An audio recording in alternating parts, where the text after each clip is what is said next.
Cocaine is a hell of a drug.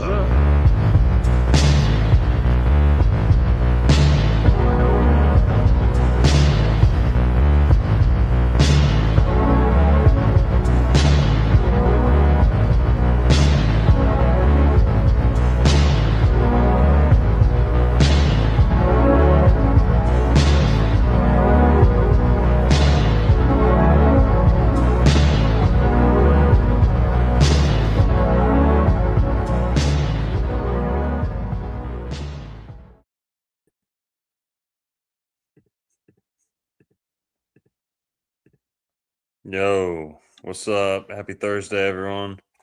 It's August 6th. Sorry I'm a little late. We had what's so funny? This is every week, bro. Okay. All right. No need to apologize. Everyone knows. Well, over here we've got a Bible study that ran a little late because we're nice. fighting the good fight over here, Juan. So Amen. while you're done with work by 3 p.m. and you've been paving gopher tortoise holes all day, you know, come on, we got a bookstore to run over here. But How'd you know your mom's nickname, dude? which one? Go over tortoise hole. Hmm? I'm kidding. Very funny. All right, we're good. Let's get serious. You know, how about you guys? You know, you guys just run the you guys just run the show tonight. All right. Well, all right. Since everyone here is from my channel and not Juan's, don't worry about that, guys. We're talking about the cross tonight. Not double crossed like Juan over here. Just kidding. But yeah. So we're talking about the cross, and you know what, guys? Team in the Philippines, just cut all that out. All right.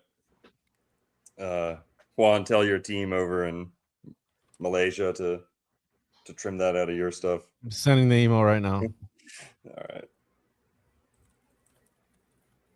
All right. Well, talking about the cross tonight, and a huge misconception that we want to tackle is the cross is,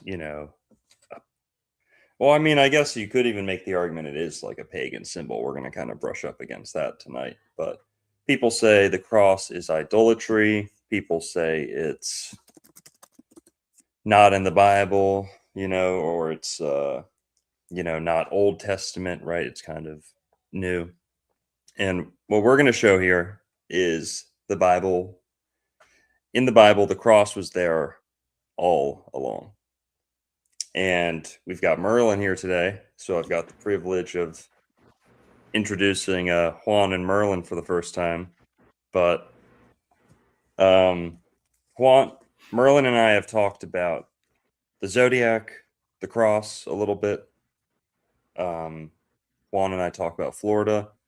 So we're going to kind of put our brains together here and talk about some cool cross gopher holes, the real gopher holes. All right, Juan, keep your thing in your pants. All right, we don't need to sexualize Florida's most endangered species. All right, we don't need any of that. This is the Gooner headquarters, bro. I am reporting live from the Gooner headquarters right now. The Gooner Cave, the one and only. So, yep. That's a Gooner den if I've ever seen one. You got the low light. Got the comic book crap in the back. That's right. But all right. So we're talking about the cross. And all right, enough blabbing. What's up with you guys? Juan, how are you doing today? Doing good. I was in St. Pete, or not St. Pete, Clearwater, for a couple of days before the kids hit school back up on Monday. So we're at the beach hanging out. It rained for like 2 days, but still got some time into the. I was in the water. I told Long I was in the water, and a freaking dolphin just comes up like 10 feet away from me. It was the craziest thing. Never Dude, seen one that's up. awesome. Yeah, never seen one that close before. People were freaking out too, like dolphin. Everyone's like running out of the water. I'm like, it's good that they're here. They're gonna fight off the sharks, right? I Right, mean, right. that's the whole thing, right? But I've been good. How you doing, bro? Doing great, man. Thanks. Yeah, this the timing for this conversation is very synchronistic for me because I was at a church service at the beach actually, like right on the beach a week ago. And the pastor said something that I thought, in my head, I was like, what does he know? But he was like, the cross was not a holy symbol before Jesus. And, I thought, like, well, no, the cross has been around for a long, long time. Like there's Hindu stuff that predates it. So it's just like So, yeah, this, like Longo said, this is a bit, there's a lot of misconceptions about the cross and cross symbolism and, all sorts of things about it. So this is going to be a good one tonight, I hope. How you doing, Longo? I'm doing good, man. Trying to pull up a slideshow here.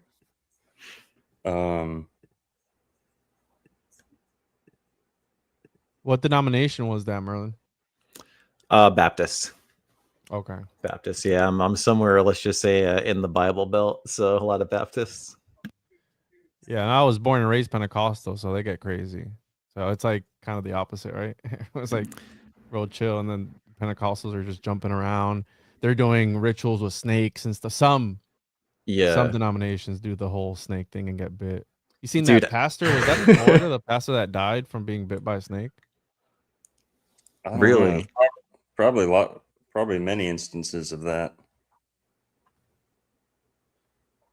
It was All over. in a reality TV show, Middlesboro, Kentucky, at a church service, and he died.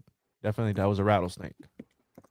But again, Pentecostal service, and they do crazy stuff. And a lot of people believe a lot of crazy stuff.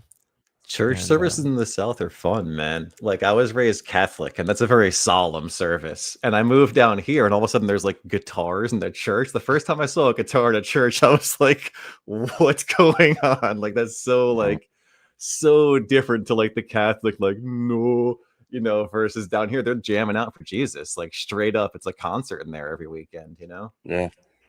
Jam band where they just rip for like 20 minutes. Like, yeah. All right. Guys, if you remember a couple months ago, I don't know, maybe a month or two ago, Merlin and I were live, and I think we brought up this video about a catfish. And I didn't know too much about the catfish, but it stuck with me. I revisited it. I've learned a little bit more about that catfish. And I thought that would be our kind of entree into this topic. Ties it all together. Florida, the Bible, the cross, nature, right? Ancient Florida. But here, so the cross in the Old Testament, pagan traditions, and nature. A little redundant there. Some people think paganism is just nature worship. That's not quite how I would define it, but so there is a catfish in Florida. I didn't even know it was in Florida before. I don't think. It's called the gaff top sail catfish, also known as the sea cat. And it has a very interesting arrangement to its skull. There's a video that we're going to watch here in a sec, but this blew my mind. What do they call it? Pareidolia, right? Seeing what you want to see. I think this takes it a step beyond that. This can't be discounted as just pareidolia. There's something to this. But all right, The legend of the crucifix fish. Of all the fishes in the sea, our Lord chose the lowly sail cat to remind us of his misery. His body on the cross is outlined. The hilt of the sword, which was plunged into his side, is clearly defined. Look at the back of the fish's bone, where the Roman shield is shown. Oh, this is a poem. Whoops. Where the Roman shield is shown. When you shake the cross, you will hear the dice being tossed for our Lord's blood-stained dress. Those who hear them will be blessed. Those who can hear them will be blessed. This is an old Florida postcard.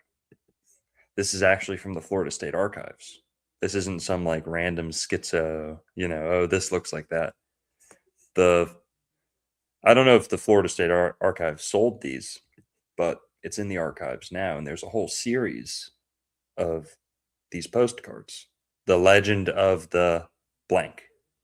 And most of them are native to Florida or endemic to Florida. But let's learn a little bit more about this catfish for a sec. Now, that's what the catfish skull looks like. On the left there, that's kind of painted just so you can see the components more clearly. But those are all real pictures of the skull of the sea cat. Pretty nuts. What do you guys think? Yeah, I had no clue about this, dude. Okay. Merlin, what do you remember us talking about last time? How did it come up? Well, we were just, I mean, it came up just on the cross in nature, how there's on the donkey and on this animal. This animal's just known for having a natural cross. It looks perfect like that. So, I mean, yeah, it just came up because we were just doing a whole episode, a whole stream on the cross. So this was just a part of it. Yeah. Let's watch this video here real quick. This is from Nick's Seafood Restaurant, which I think they're in Florida, but these guys are in the Gulf. This is like a Gulf fisherman, I believe. And he's going to talk about the catfish. The video is called A Little Boatside Catfish Wisdom. Most people don't know what this is. What is that? That is a catfish skull of a catfish. But once you see this, you'll understand it. Do you see what you can see right there? Do you see the crucifix? Yeah. The cross, the Jesus on the cross? Yeah. And then on the back, you see the shield of David. Oh yeah, that's wild. And then you can see the. Now watch this part. Okay.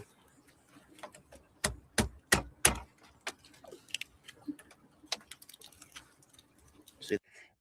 This guy is cool. I like this guy, but if I were ripping on him, I'd say, "See that? The cross, the sacred cross. Yeah. Now you just smash it. You smash it to bits." I don't know if that's what I'd do with it, but These are the rocks in the catfish's head. So watch this. See that right there? Every catfish has two rocks like that that are unique, and there's no two like it in the world. Oh, how interesting. And that represents the dice that were thrown upon the cloth. That's cool. So Wow. that's it. And what do you most people don't know what this is.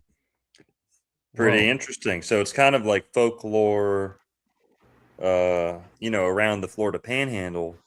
People tell this story to each other, father to son, fishermen to, fishermen to people who they might be, taking on a charter boat or whatever. Tour guides to tourists, right? Well, I've never heard anyone talk about this in kind of a more metaphysical, occult sense. So here we are. We're revisiting it. And like Merlin said, many people know about the donkey. The donkey has a cross on its back. Most donkeys in the world have crosses on their backs. We're going to talk about, I've got some slides on the donkey. But all right, let's learn a little bit more about this catfish, because it's a pretty interesting creature.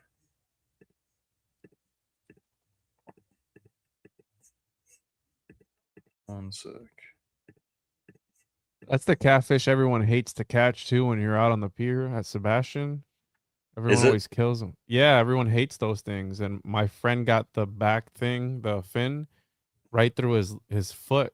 He went to go Ooh. kick it off the pier, and it pierced his foot, and you got to go to the hospital because apparently you get fever and stuff. It's like a defense mechanism. But yeah, everyone hates catching those things when you go out there. Yeah. Yeah, they're very dangerous. We're going to talk about that. So, the skull of the sail cat. Judah. Well, here, we'll get to that in a sec. All right. The gaff top sail catfish, also known as the sail cat or the sea cat. It's a marine catfish, so saltwater. That's not unusual. Like there are those, I think, around the world. But when most people think of catfish, they usually think of the freshwater variety, varieties. But this is a saltwater catfish. It's native to Florida. But it ranges from Cape Cod to Brazil, mainly around the Gulf, the Caribbean, around Florida.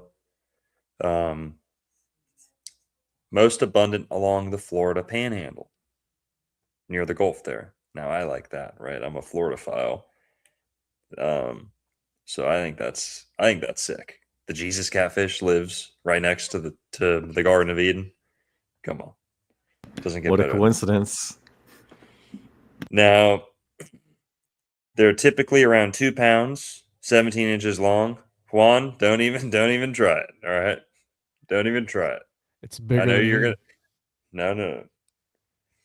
But typically 2 pounds, 17 inches long.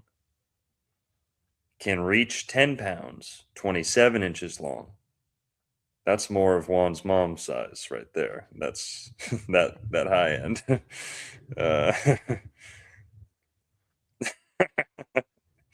Who's ever heard of the gooch catfish? Just reminded me of that.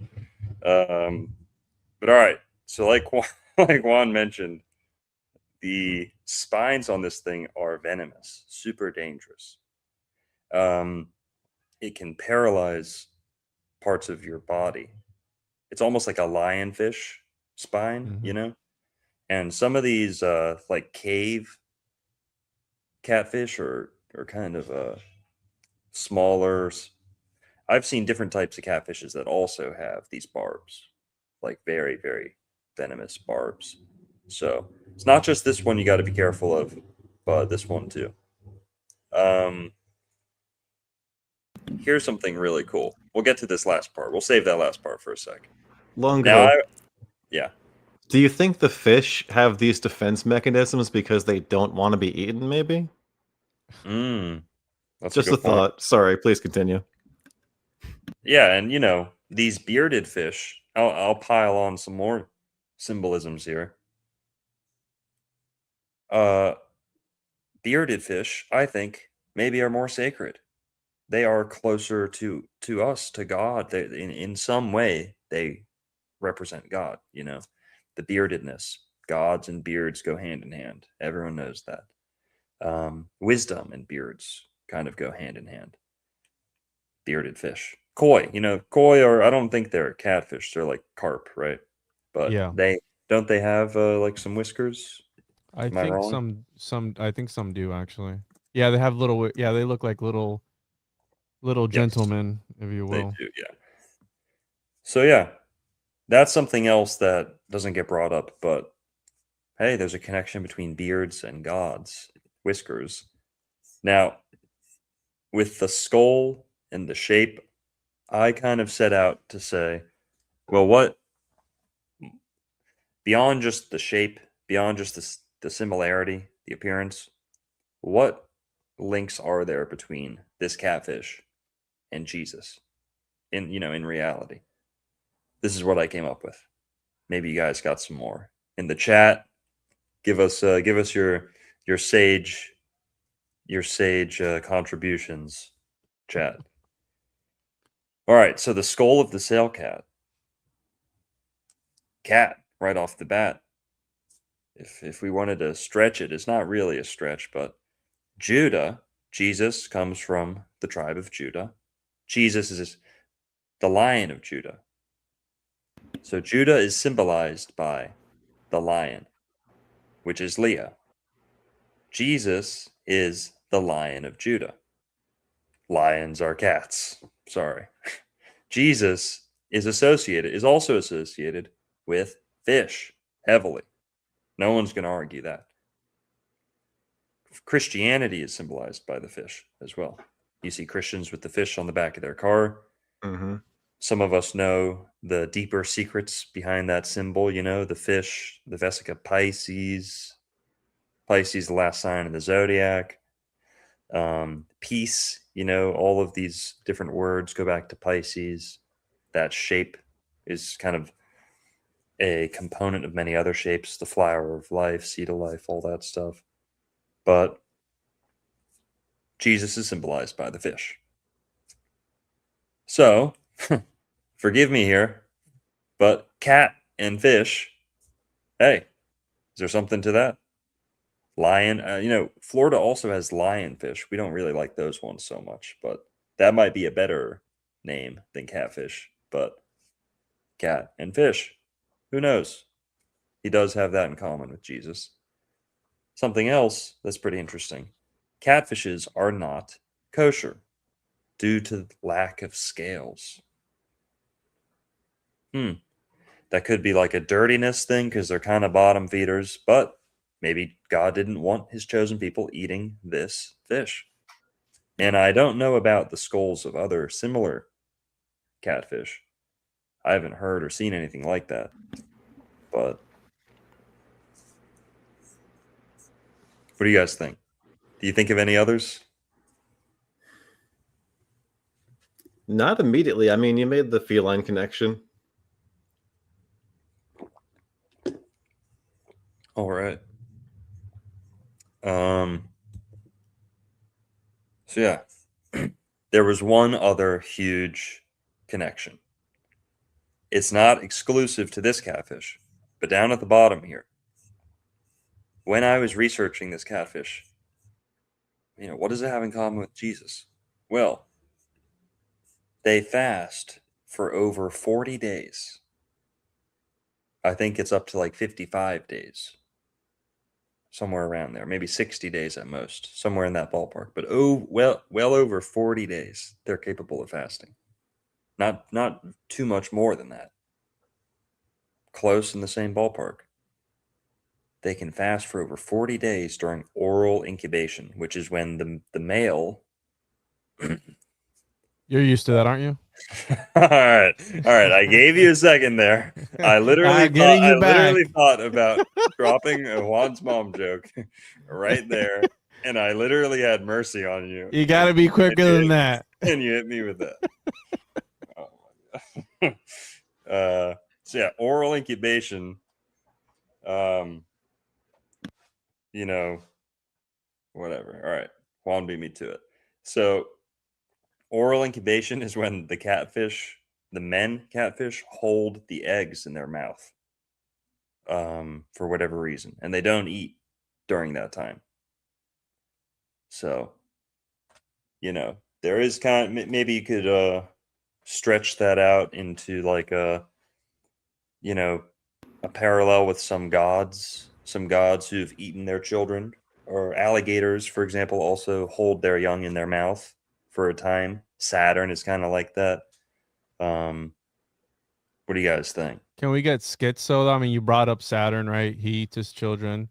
Yeah. And then you have the Saturn time cube simulation theory that some people have talked about. I mean, it's probably the first episode I ever did on my podcast, and it's about essentially how the cube, right? It's worshipped everywhere.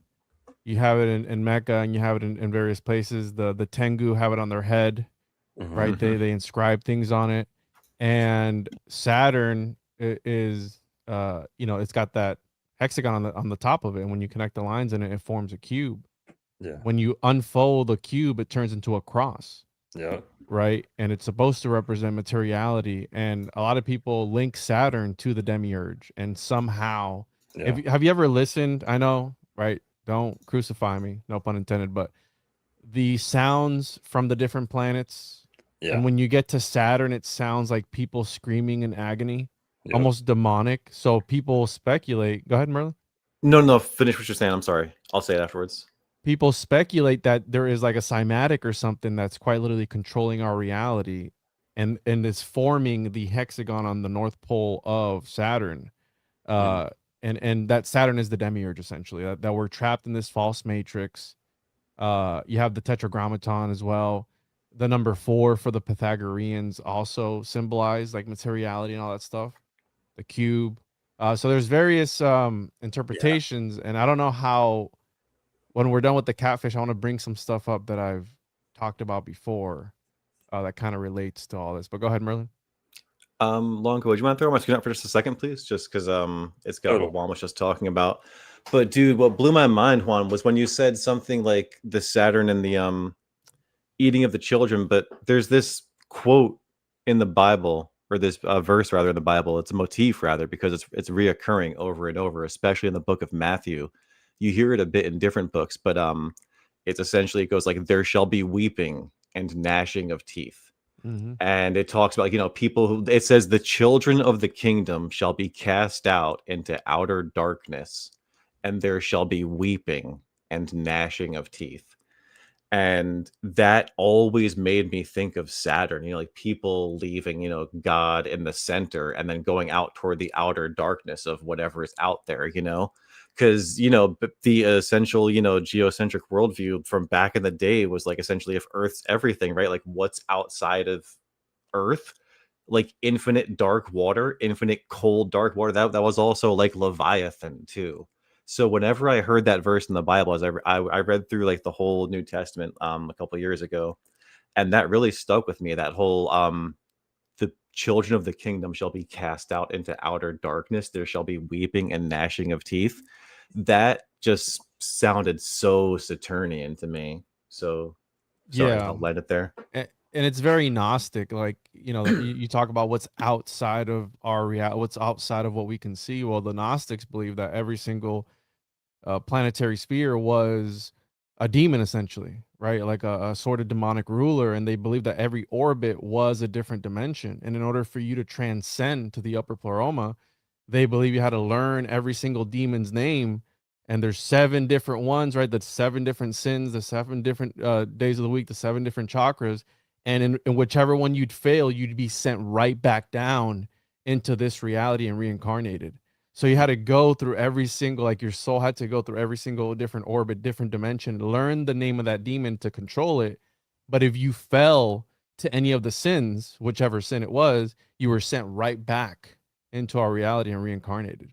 So it's, again, very Gnostic, and yeah, it does get dark. Well, that's why we like the cross here, because this connection to the cube is valid. But people, how you fill the space between these two concepts kind of says a lot about the person. The cube is the cross unfolded. To me, I love that. I applaud it. Isn't the goal to unfold the cube? To not be imprisoned in the cube, to think outside the box, right? To get outside the matrix. The cross, to me, is that unfolded cube.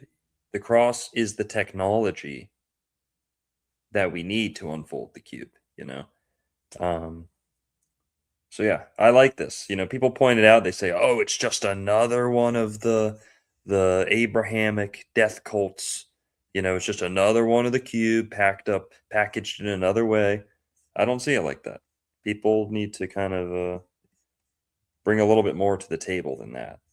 I think. Yeah, and I mean, through salvation, right? Because that we talked about this a little bit. I think it was last week, where Jesus was gravitated towards the people that were demented, right? Towards the people that were imperfect in our society, and he did what? He healed them, he saved them.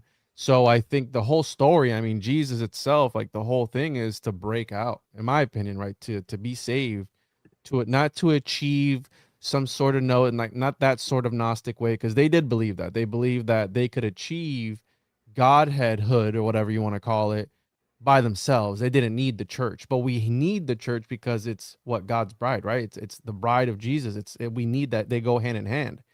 And again, the whole thing about a lot of the stories in the Bible are about waking up.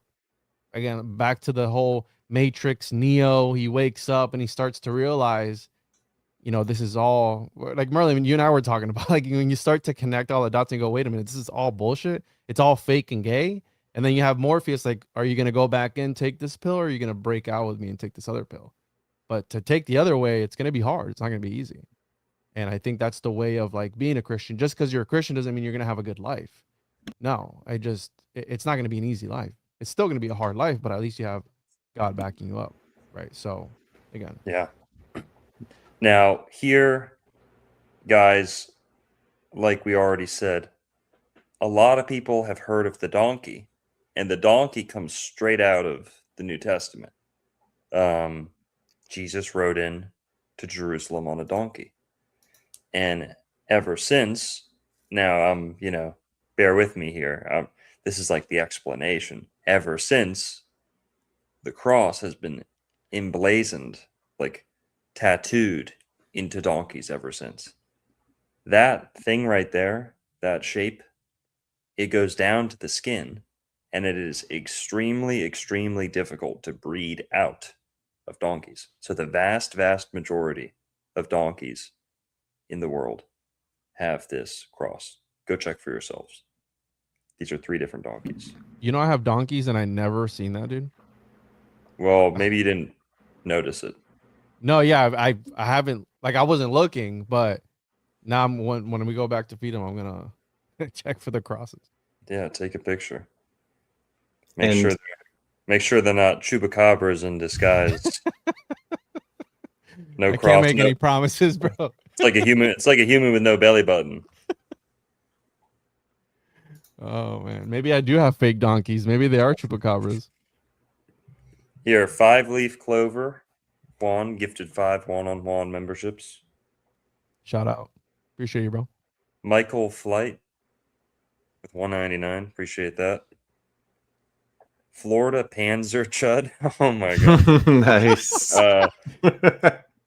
Gifted 5 Old World Florida memberships. Hell yeah. Glad he's on our side. Whitney Murphy with 999 says, Juan, were you oneness Pentecostal? I grew up that way. Did you ever hear anyone speak in tongues in English? By the way, Longo and Juan vibe is 300. I don't know what oneness Pentecostal is. Again, I was born into it, but yes, I did hear people speak in tongues in English and in Spanish. And I actually, for a while, I would play. So I used to be in the worship group and I'd play guitar, and I played guitar for like 7 years at my church. And then we would also, I had a friend of mine that we would go around and play at different local churches. They'd pay us, right? So we'd play at different local churches. So I got to see a bunch of little different, the way people worship and everything. But it all comes down to the music. But yeah, I did see English, Spanish, all sorts of stuff. Oh yeah. Well, guys, the verse here, Matthew chapter 21, verse 5, King James, of course. Behold, thy king cometh unto thee, meek and sitting upon an ass. So that's a donkey, by the way. All right. Now, this is a cool little thing, people point out, but I wish the catfish would get a little more, publicity on that. I think that's really cool. But hey, if that's going to remain like a little Florida tour guide secret, then I'm okay with that too. It's pretty cool. But all right, so since we have discussed these, examples of crosses in nature, one of them, of course, being like directly tied to the Bible. Well, one of your audio is catching a little background noise. Sorry. Is it Merlin? I think so. It's all better. I'm muted, so I don't think it was me just now. Yeah, I'm gonna. Okay, now it's good. So we've got some examples of the cross in nature, but I thought this was a good opportunity to make the case that the cross has been here all along. So that would include the Old Testament, of course. And, this isn't that revolutionary of an idea. There are many people, YouTubers, whatever, pastors, who have made the case for the cross being in the Old Testament. But they don't use some of the evidence that I thought was very compelling. So we're doing it our way, right? We're going to mention some of the stuff that they talk about. But yeah, what do you guys think about that? What's your guys' first thoughts? What's the first thought that comes to mind when you hear the cross in the Old Testament? The brazen serpent. Okay. Yep. I think Tetragrammaton and the fixed signs of the zodiac. Mm-hmm. Yeah. Yeah, we've already chatted on that. Yep. Shit, hang on. Can we pull up? Let me pull up this picture real quick because it made for me it. think of this cathedral, La Familia Sagrada in, I forgot where it's at, but on the catfish thing, it reminds me a lot of, right? Speaking of crosses and the way things are designed, if you look at this, it kind of reminds me of that catfish. But even cathedrals, right? The way that they were built, even in we're talking, there's various books. There's one called Subtle Energies, and even in Pythagorean palaces, the way that these cathedrals and these churches and everything was built, a lot of them in the shape of a cross were built in that way in order to, I don't want to say harvest the energy, but sort of, I guess, contain the energy. There's, this is gonna sound weird, but when the Holy Spirit is in the house, it, right? Like there's something to that, and there's no way you can explain it, right? It's this metaphysical sort of thing. But when you're in worship and you feel that thing come in, when you guys are locked in, where it's like, oh, and then they start hitting those, those nice chords, and everyone's all in unison together. There's something that comes over the church. I call that the Holy Spirit, right? Like that's something that you can't explain, but it's there. And I think a lot of these buildings are made the way they are in order to encapsulate and control that energy in a way to bring it to the front and kind of distribute it evenly across the entire building. And it's not something that you can explain unless you've experienced it. I agree completely, man. And this isn't my definition for the ether. This is Ken Wheeler's definition for the ether. But Ken says that the ether is the field in which all other fields are contained. So just taking that for a second, right? If you're in a church, what you're doing is you're essentially perturbing the ether with your, so like you're literally awakening the Holy Spirit by perturbing the ether in a certain way, I think, which is again that field in which the Holy Spirit is essentially, I think, anyway. Yeah, and I guess into cymatics and the way that these buildings resonate, right? And we've seen the cymatics where they form certain shapes and letters, even letters sometimes. So I think all that has something to do with it, the way it's designed, and it's done that in that way for a reason. Oh yeah. Yeah. Now here, Juan, oh wait, that's the passion flower. Whoops. You mentioned dogwood to me, right? Was that you? Or was that Merlin? That was me. Merlin, Yeah. you mentioned dogwood. What did you hear about dogwood? So what I heard about dogwood, I mean, there's a few, myths, Christian myths that Jesus's cross was made out of dogwood tree wood. And then the cross being, okay, so since it was made out of wood, obviously the cross kind of looks like a tree. So the cross is symbolic of the tree of life. There is a myth that after Jesus was crucified, the wood that was his cross sprouted and essentially became a tree. So those are all dogwood related myths. And then we can take a look at a picture in a little bit. But the flowers on a dogwood tree are actually in the shape of a cross, which is really cool. And in the center, there is like a crown of thorns type thing. So there's a lot of Jesus symbolism in the dogwood tree. Yes. Can either of you pull up a picture of the dogwood or just get it ready? So Yeah, we I can got you. look at that. So this is another one of those Florida postcards from that series, The Legend of the Blank. This one's dogwood. There is a legend that at the time of the crucifixion, the dogwood had been the size of the oak and other forest trees. So firm and strong was the tree that it was chosen as the timber for the cross. To be used thus for such a cruel purpose greatly distressed the tree. And Jesus, nailed upon it, sensed this, and in his gentle pity for all sorrow and suffering, said to it, because of your regret and pity for my suffering, never again shall the dogwood tree grow large enough to be used as a cross. Henceforth it shall be slender and bent and twisted, and its blossoms shall be in the form of a cross. 2 long and 2 short petals, and in the center of the outer edge of each petal there will be nail prints, brown with rust and stained with red, and in the center of the flower will be a crown of thorns, and all who see it will remember. Pretty cool.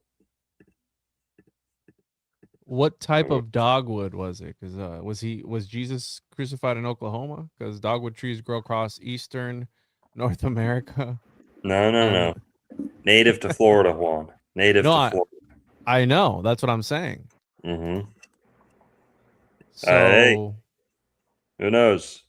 who who knows, right? Who knows? But yeah, there's the dogwood. Florida dogwood.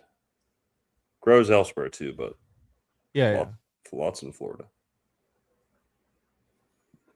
So yeah, there's a whole slew of these little articles. Here, let's read. Or sorry, little postcards. There's one about the passion flower. Passion of Christ, you know. So here's another one. Then we'll get to the cross. The legend of the passion flower.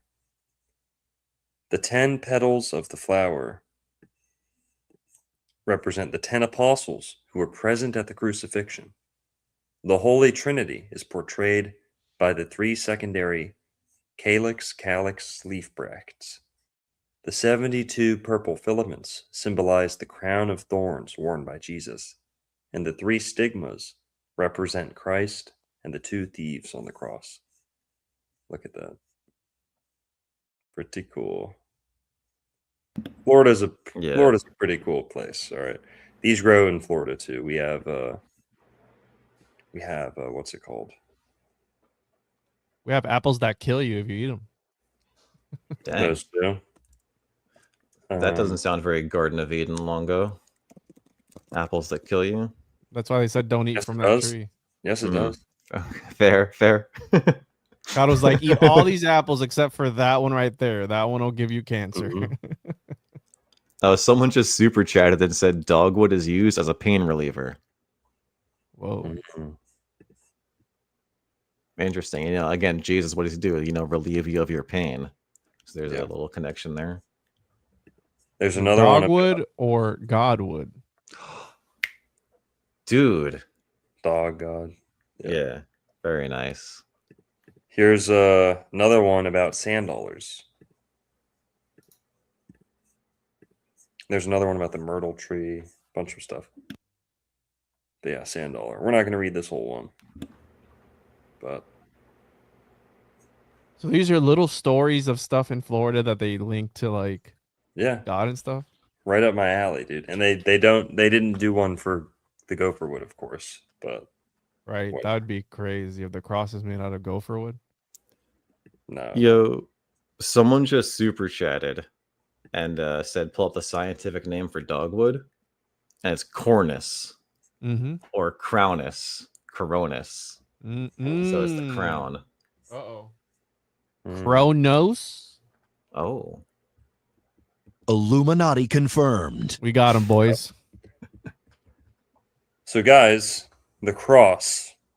All right, we've looked at the cross in nature a little bit, but you know, there's cross shapes all over the place. What about actual scripture, right? Well, I didn't come up with this, but this is one of the best known examples of the cross in the Old Testament. It's not that well known, but of people who look for, among people who look for the cross in the Old Testament, this one comes up, a lot. Now, when the Israelites are in the desert, the wilderness, they are camping night after night. They have to set up camp with their tents in different places. And much of the time, this is like a military, like a whole army moving at once, right? Setting up camp every night. And the arrangement of the tribes of Israel, where they were camped out in relation to each other, that forms a cross. It's pretty easy. Once you read it, it's clear. It makes sense. You don't have to force this. It's obvious. All right. The camp of Israel. And this is from the book of Numbers. Numbers chapter 2, verse 3. And on the east side towards the rising of the sun shall they of the standard of the camp of Judah pitch throughout their armies. Next verse. Or, skipping a couple, but next excerpt here. On the south side shall be the standard of the camp of Reuben, according to their armies. On the west side shall be the standard of the camp of Ephraim, according to their armies. The standard of the camp of Dan shall be on the north side by their armies. There you go. And when you number them out, when you count their numbers, you can, get a picture for the size, how much space each tribe, how much land each tribe needed. And it's kind of like the flower we were just looking at. Two kind of shorter ones, one at the top has the least, one at the bottom has the most. So you can interpret that, with the shape. And you get a cross. And we'll get another depiction here. The tribes of Israel camped in the shape of a cross. Even better, this proves our point that, if you're seeing a cross in this, then you're actually proving the fact, you're agreeing with the fact that the cross that we're going to point out even earlier in the Garden of Eden, this being a cross is not a precedent because it comes later, but this corroborates what we're saying because it's the exact same animals being described, exact same signs of the zodiac. So Ephraim, the bull, Taurus; Judah, the lion, Leo; Dan, the eagle, Scorpio; Reuben, the man, or water.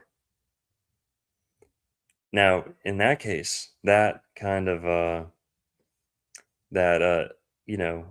whether it's a man or water, that actually strengthens it being Aquarius, because Aquarius is either. It's not an issue that it's one or the other. Man or water is exactly how Aquarius is depicted. And also the water bearer is a man with water. So that's how it's depicted also. Tabernacle in the middle. This is something not everyone says, but you could interpret it this way. The tabernacle in the middle actually represents Christ on the cross. God speaking through that tent in the middle, or like the holiest of holies, the inner sanctum, the inner tabernacle, that kind of represents Jesus being the Word of God speaking, and him being nailed to the middle of the cross. So another cool parallel there. To me, this alone is case closed, that the cross was in the Old Testament. Whoever preserved the Old Testament through the ages maybe didn't think it was important. By the time modern Judaism comes around, they would have been actively kind of suppressing information like this. So, yeah, the cross was always there. they're just hiding it from you. No one's pointing it out to us. What do you guys think? I want to know the astrotheological significance of those numbers, right? Because you can look at them. There's probably a lot of symbolism beyond, okay, the numbers give you the shape of a cross, but what else is going on with them? Because they're very specific and they probably don't reflect an accurate census. So what are they beyond the shape of a cross? That's kind of where I go, but I'm not sure. Well, 108 is pretty significant. I Yeah. don't know. I don't know about the other ones, but Yeah. all right. So the camp of Real- Israel. Go ahead, one.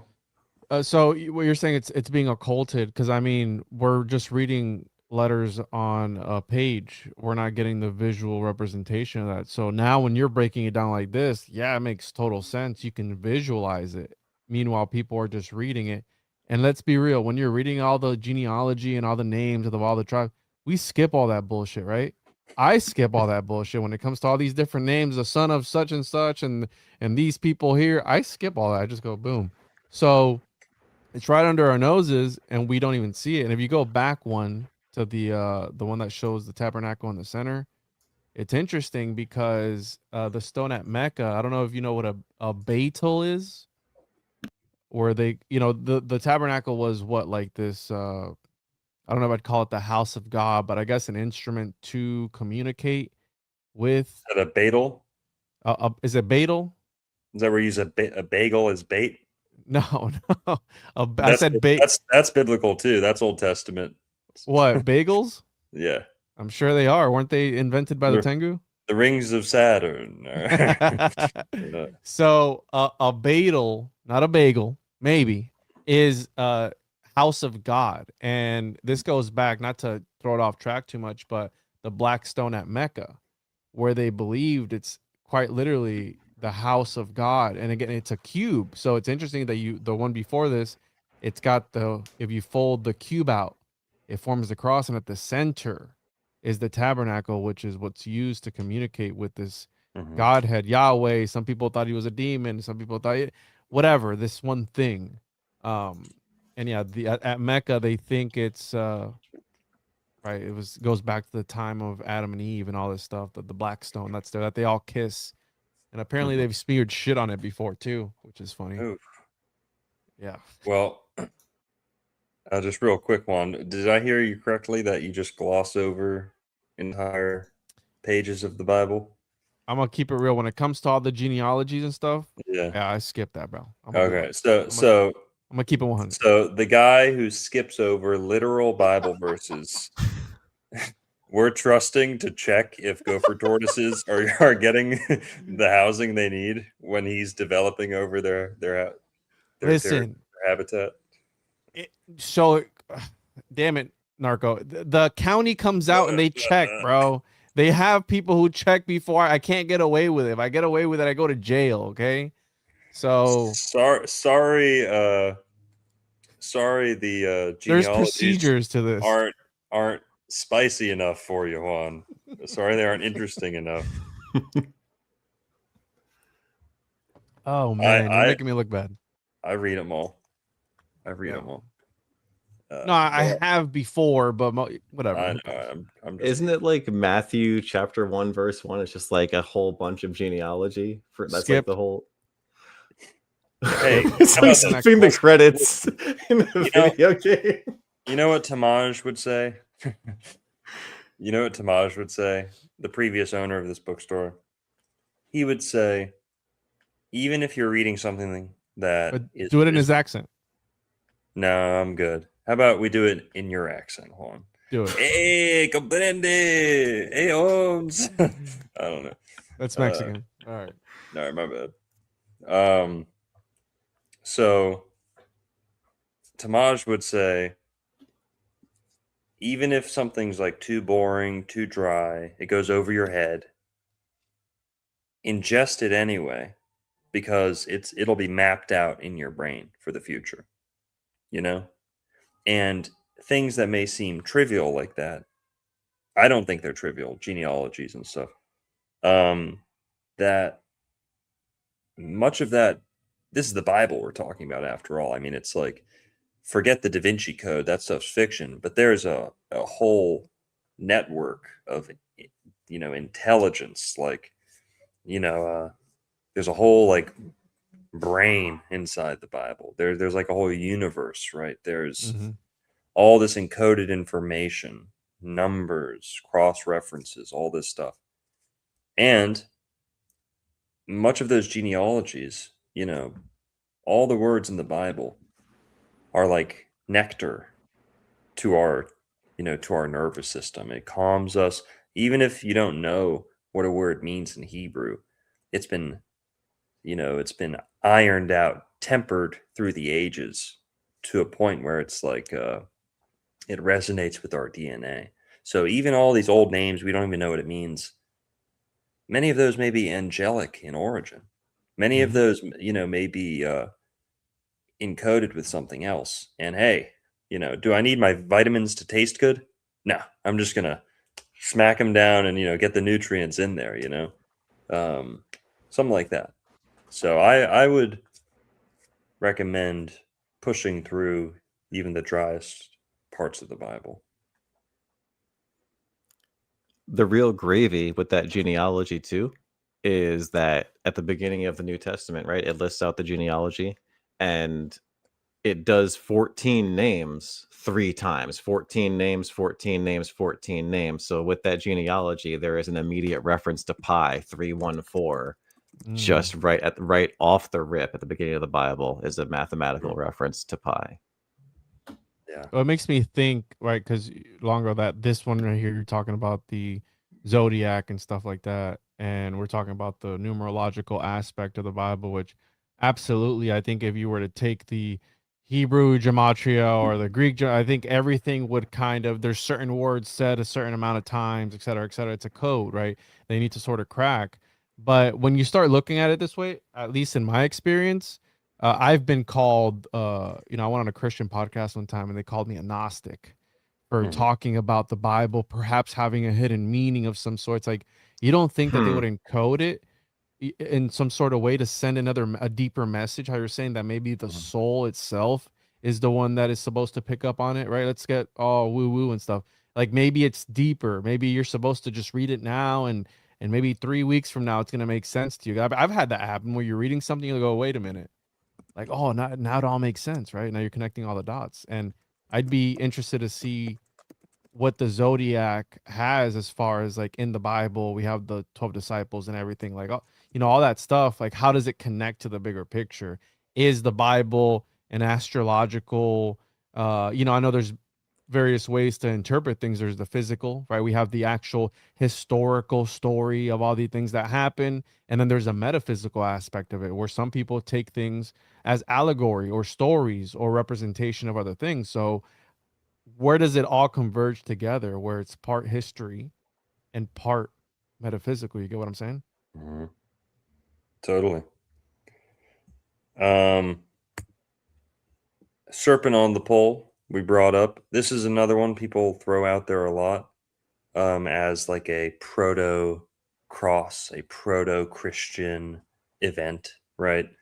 Um, the serpent on the pole is how they say it in the King James. So, Numbers chapter 21. Interestingly, not that it's like super important, but this is the same. This excerpt is from the same book as the previous example. So we're not leaping too far here from one cross to the next, both in Numbers. So the serpent on the pole, and the Lord said unto Moses, make thee a fiery serpent, and set it upon a pole, and it shall come to pass that every one that is bitten, when he looketh upon it, shall live. And then later on in the New Testament, in John 3:14, hang on, John 3:14, John 3:16 is the famous one, right? Yeah. Okay, wait. Okay, so John 3:14, and as Moses lifted up the serpent in the wilderness, even so must the Son of Man be lifted up.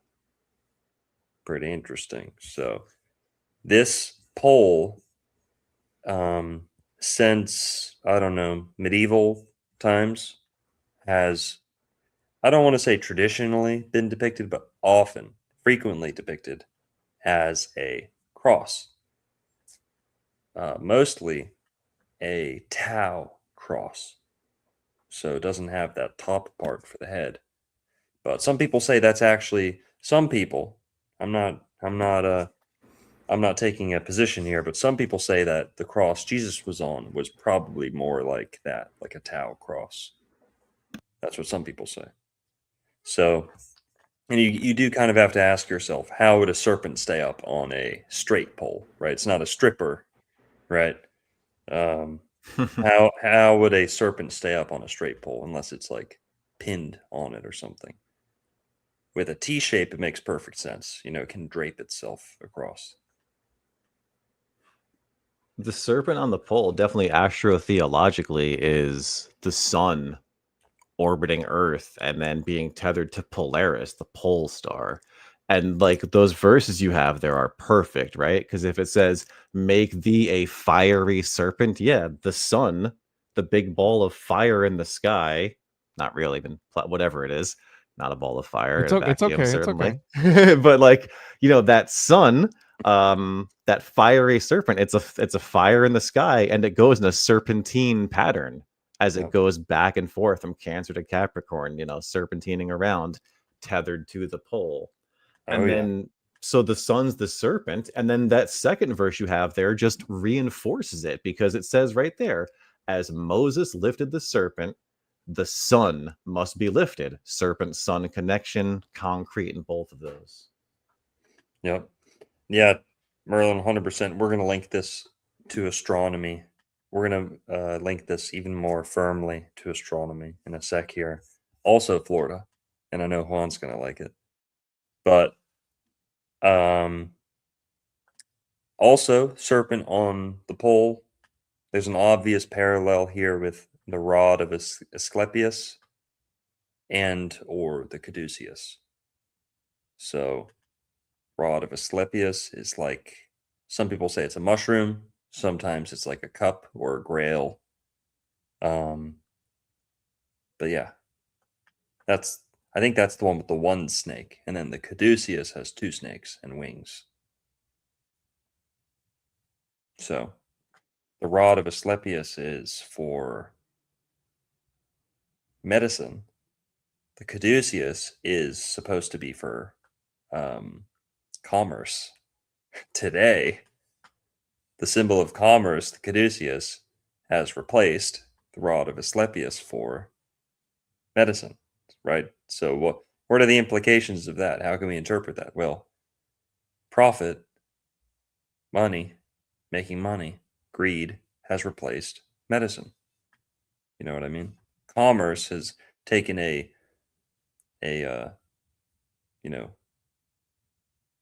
in the driver's seat. Should be the other way around, right? Medicine should. Yeah. How do we say that more gracefully? The prophets become the prophets, right? Hmm.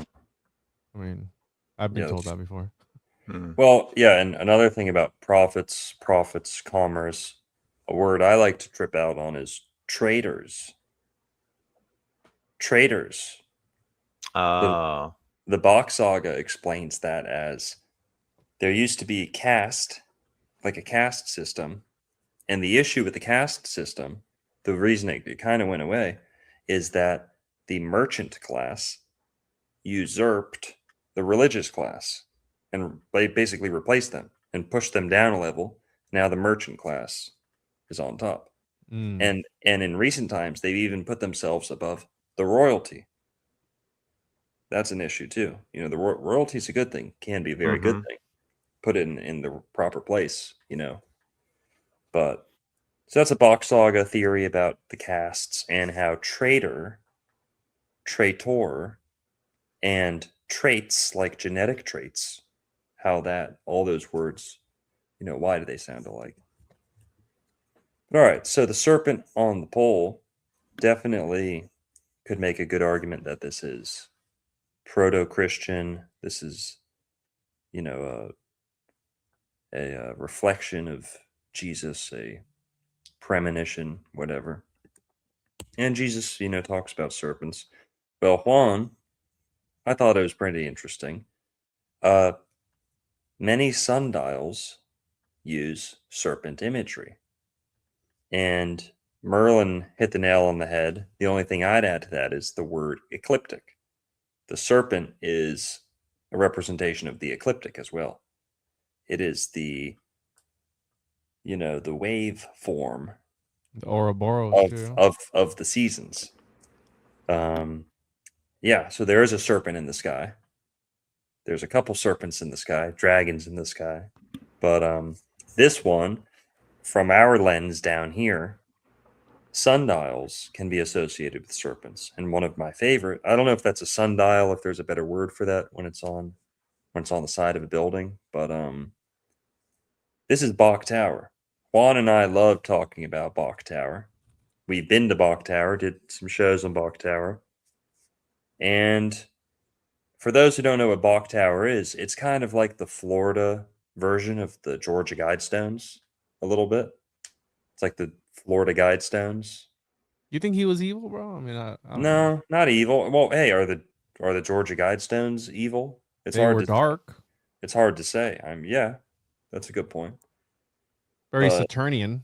they could have been an earnest warning, Yeah, man. and someone took them out because they're too on the nose. True. This thing, you've got to wonder what compels someone to put all these resources into something. The Georgia Guidestones were like a crappy little like looked like a war memorial. Yeah. This is one of the most beautiful buildings in America, and it was built 100 years ago, allegedly, as some people say. But so yeah, Bok Tower. It is in a wonderful place called the Bok Tower Gardens and whatever. You can go there. It's in Lakeland or Lake Wales, Lakeland, one of those two. Lake Wales. Lake Wales. And there's so much we could say about this tower. We can only focus on so much. It has this sundial on it, and the sundial is surrounded by the signs of the zodiac. So again, we're seeing this zodiac connection with the serpent. There are messages all over. This singing tower with its adjacent sanctuary was dedicated and presented for visitation to the American people by Calvin Coolidge, President of the United States, February the 1st, 1929. Interesting. Created by a guy named Edward Bok. And they're called sundials, by the way. That's what they call them on the Okay. website. Cool.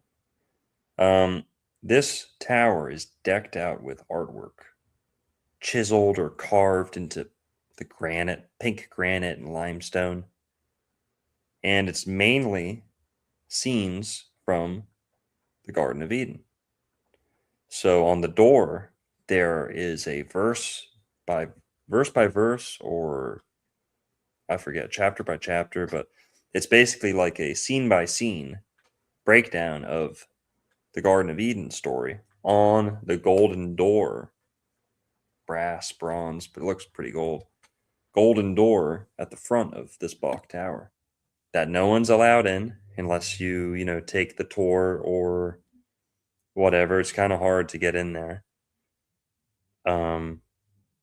No one's allowed past a certain point. I think they take high school graduates of a local high school. I think where it used to be allowed to go to the top, but yeah, it's hard to get in there. The door, I don't have a picture, but it's covered in scenes from the Garden of Eden, and it shows Adam and Eve. You can almost interpret it like Adam and Eve in Florida. And then them getting kicked out of the Garden of Eden. Interesting, because that kind of proves our point again, what we're saying about the cross and the zodiac. Here, this thing's not letting me move. I'm going to pull up a think- picture of the door. Yeah, do it.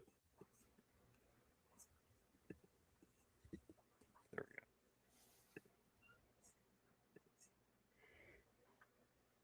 go. With all the intricate details and everything. It looks crazy. Yeah. Yeah, it is kind of like Saruman's tower. Yeah, and Edward Bach is actually buried right in front of this door. Mhm. So he's out Really? here and then he's buried in front of the tower. I mean, Mhm. that's pretty. And He was what he was like a mogul with publishing, wasn't he? A women's magazine. yeah. Yeah, that's what I think what he's most famous for was he ran Ladies' Home Journal. Which I always talk about. I think it was like code. I think it was like a, all right, the wives read it, but then the husbands can pick it up and they can, pick out Decode it. pick out the code. Yeah, like the Freemasons know what's up with the Ladies' Home Journal or something, because Interesting. Che Guevara, I think it was Che Guevara, used to have a radio show in. I mean, I don't think he hosted it, but he was in charge of this idea where basically they had a radio show in Cuba that was like women. It was like the same thing. It was like for women, like house life. It was like a girls' podcast today, right? Where they're chit chatting about just basic, trivial shit. So any man who heard it would just be like, all right, not listening to this, but it was actually coded information for the guerrillas, the men fighting off in the countryside. Mhm. They were transmitting very important information through this very trivial show for women.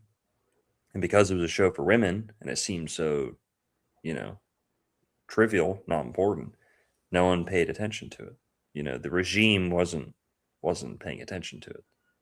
So might be something there with the Ladies' Home Journal, but maybe he just really liked that stuff.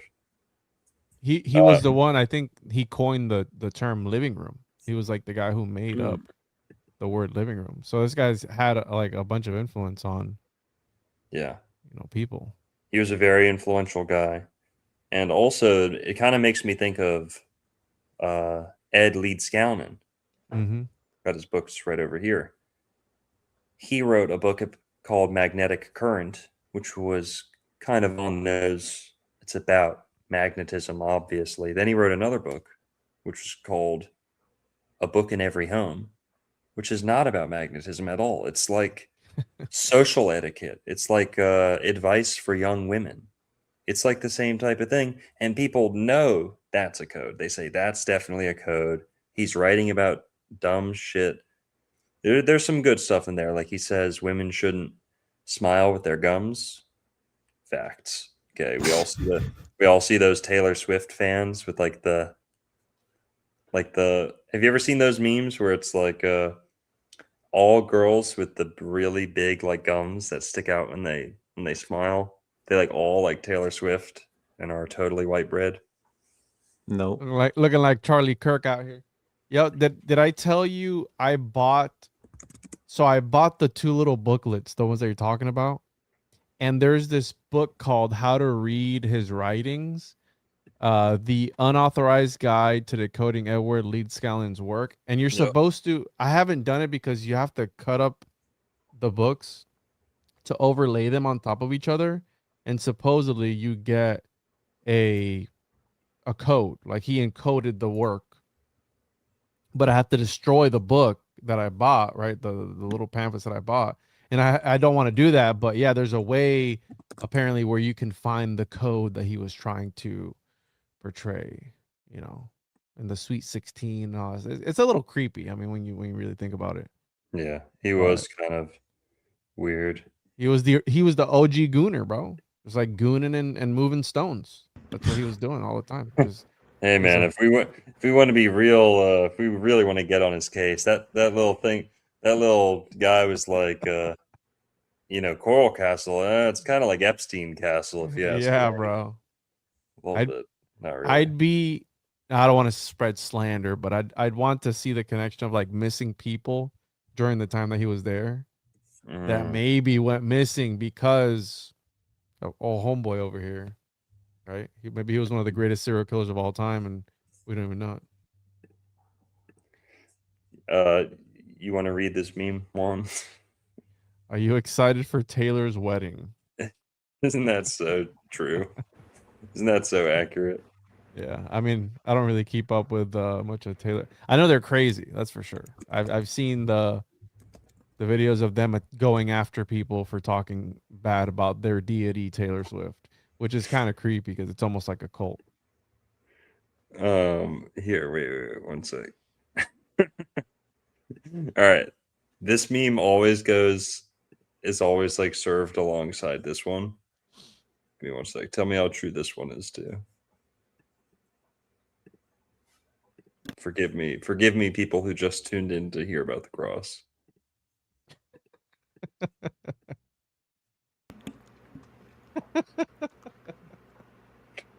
Oh no. Pretty much.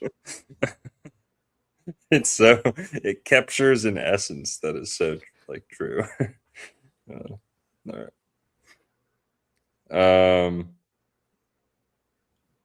All right, that's the show, guys. That's it. No, just kidding. All right. So Bach Tower, they've got the serpent and the rod. Basically, what I'm getting at here is this, forget the tower. The tower is cool. It's associated with the Bible and the Garden of Eden. But sundials, rods, and serpents. There's the ecliptic. There's the serpent up there. Well, down here, remember, Moses also had a pole. So it's a pole and a serpent. In Jewish Pirates of the Caribbean, shout out my new series that's dropping every week at Tuesday, new chapter of Jewish Pirates of the Caribbean. They talk about the pirate Sinan. Sinan was a Jewish pirate who worked with the Moors, the Barbary Corsairs. And he had an early version of something that we're going to talk about also, an astronomical instrument. And his crew didn't know what this astronomical instrument was. So they called it a crossbow because it looked like a crossbow. Because he'd aim it, put it up on his shoulder, aim it up at the sun. And it looked like, have you guys ever heard these legends, even in Skyrim, of people shooting an arrow into the sun? This kind of gets to the heart of why we say casting a horoscope. Horse scope. I know it's horoscope, which is Horus, but it's also like Sagittarius, the archer, the bullseye, looking down the scope, crosshairs. That horse scope, the marksmanship. Fuck, what was I saying? All right, so pointing an arrow straight at the sun, the crew of this Jewish pirate's ship, they didn't know what he was using. It was like alien technology. So they just called it a crossbow, and that's what stuck. Because he didn't write his own biography. People after him did who didn't, they only heard stories. So we hear about this crossbow, this sacred, holy, magical crossbow that you shoot. You wouldn't actually shoot it, but point it at the sky, and you get information. You receive knowledge. You know your location on the planet. And when you do that, and then you turn to your crew and you tell them, all right, we're here. It would look like you just received like a heavenly message straight from the sun by pointing a weapon at it. And we're not so superstitious like that today. But that brings us to kind of our next our next mention. But I was basically saying the cross and the serpent can be used just like this, just like what we're looking at, to measure time, maybe determine your location. But all right, so this is all strengthening the case for And the by the way, zodiac. Yeah, go ahead.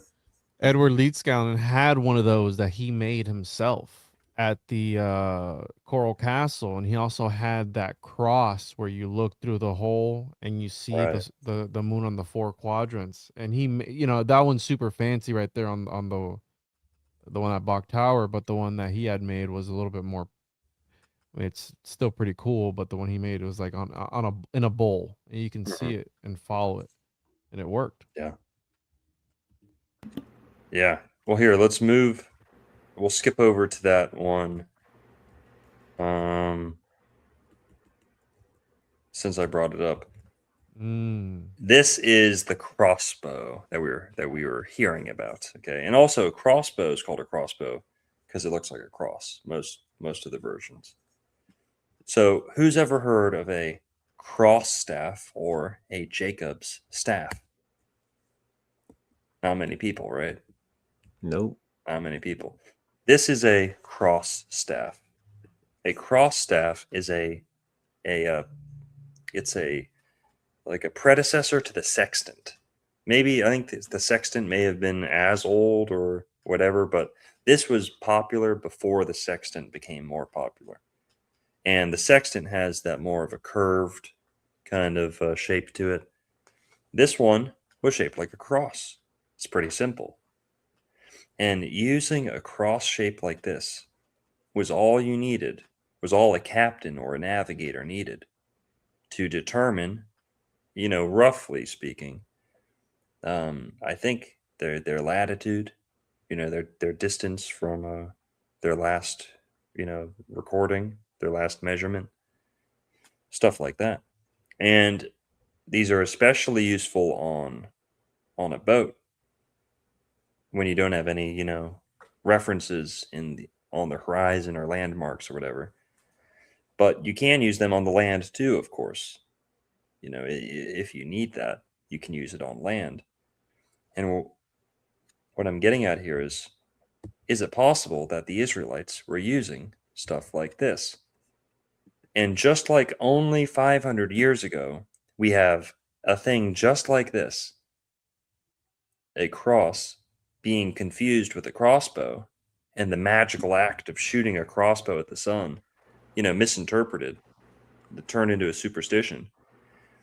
How many different instances in the Bible could something like this have been used and then misinterpreted or recorded, remembered as a more magical event, like a serpent with a bowl on it? And I'm not stretching this too far because this thing's literally nicknamed for Jacob. And in the Wikipedia, it'll even tell you that this is not just any old Jacob, it's the Jacob, the patriarch Jacob from the Old Testament. So why him? Well, we might find out why, but this is a Jacob staff, a cross staff, possibly named for the biblical patriarch Jacob. It's also connected to St. James's pilgrim staff. So, you want to say something, Merlin? I'm just thinking, how could that work if it's not calculating the curvature? Whoa, dude. Come on, You know? man. Come on, dude. They couldn't have got anywhere without Wrong that. channel, dude. Well, hang on. There's My something. apologies. Well, actually, this yeah, it's kind of a good point. I just saved you, Merlin. You're gonna trigger the chat right now. What are you talking about, dude? What curvature? No, it's not sorry, funny. Juan. Sorry, Juan. We've reached critical mass. You are actually the minority, especially on this channel. I'm not a flat earther. Me either. Man, what? I'd say the majority of people in the chat are. Flat earthers. Probably. Yeah, they're 100% flat earthers. Yeah. Yeah, you're Like the, we can do a we all 3-hour get episode. it. We all get it. You're the minority. No, we can do a I'll get you the 3-hour minority here. episode, and they'll focus on this one part. You said there was Kermit out of the 3-hour No, that's true. episode. That's true. I'll make the most beautiful YouTube video that's ever graced YouTube. I'll put a month of work into it. I'll do all this shit, and it won't even remotely be about the shape of the Earth. But if there's one snippet from someone, like let's say it's my video, and I'm very careful not to say globe, and I take a 30-second snippet from someone else talking about some other theory that just kind of supports mine a little bit, and let's say, God forbid, they use the word globe, sphere, planet, any of that, Juan's absolutely right. No one gets more triggered than some of the flat earthers who use it like a gender who use it like a gender ideology. You know, it's like well, actually, that little impulse the Redditor gene. Well, actually, and I'm like that too, but well, actually, I hate that. So Juan, I'm with you. People go full artard for little trigger words. Come on. Are flat earthers the real are we really being the most open-minded people in the world if we the moment globe gets mentioned, like you know, come on. I was just doing Merlin a solid. He's like, wait. He's making sense, but whatever. I was just making a little joke. Yeah. Just a quick jab to keep the momentum going. Yeah.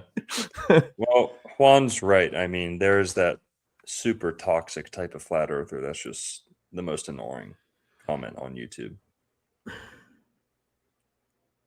Yeah, Sorry. it's a weird thing to even it's so difficult to even talk about, man. Yeah. Well, all right. So the cross staff, how does it work? I don't know exactly, but here's from Numbers. For with my staff I passed over this Jordan. Now, later on in Hebrews, by faith, Jacob, when he was a dying, blessed both the sons of Joseph and worshipped leaning upon the top of his staff. Okay.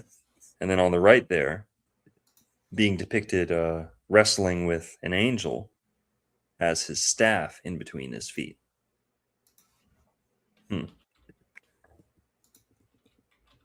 And yeah, so the cross staff, that's what it looks like. There's variations, but it was a cruder way of doing things. And, you know, to your point, Merlin, how kind of would this work?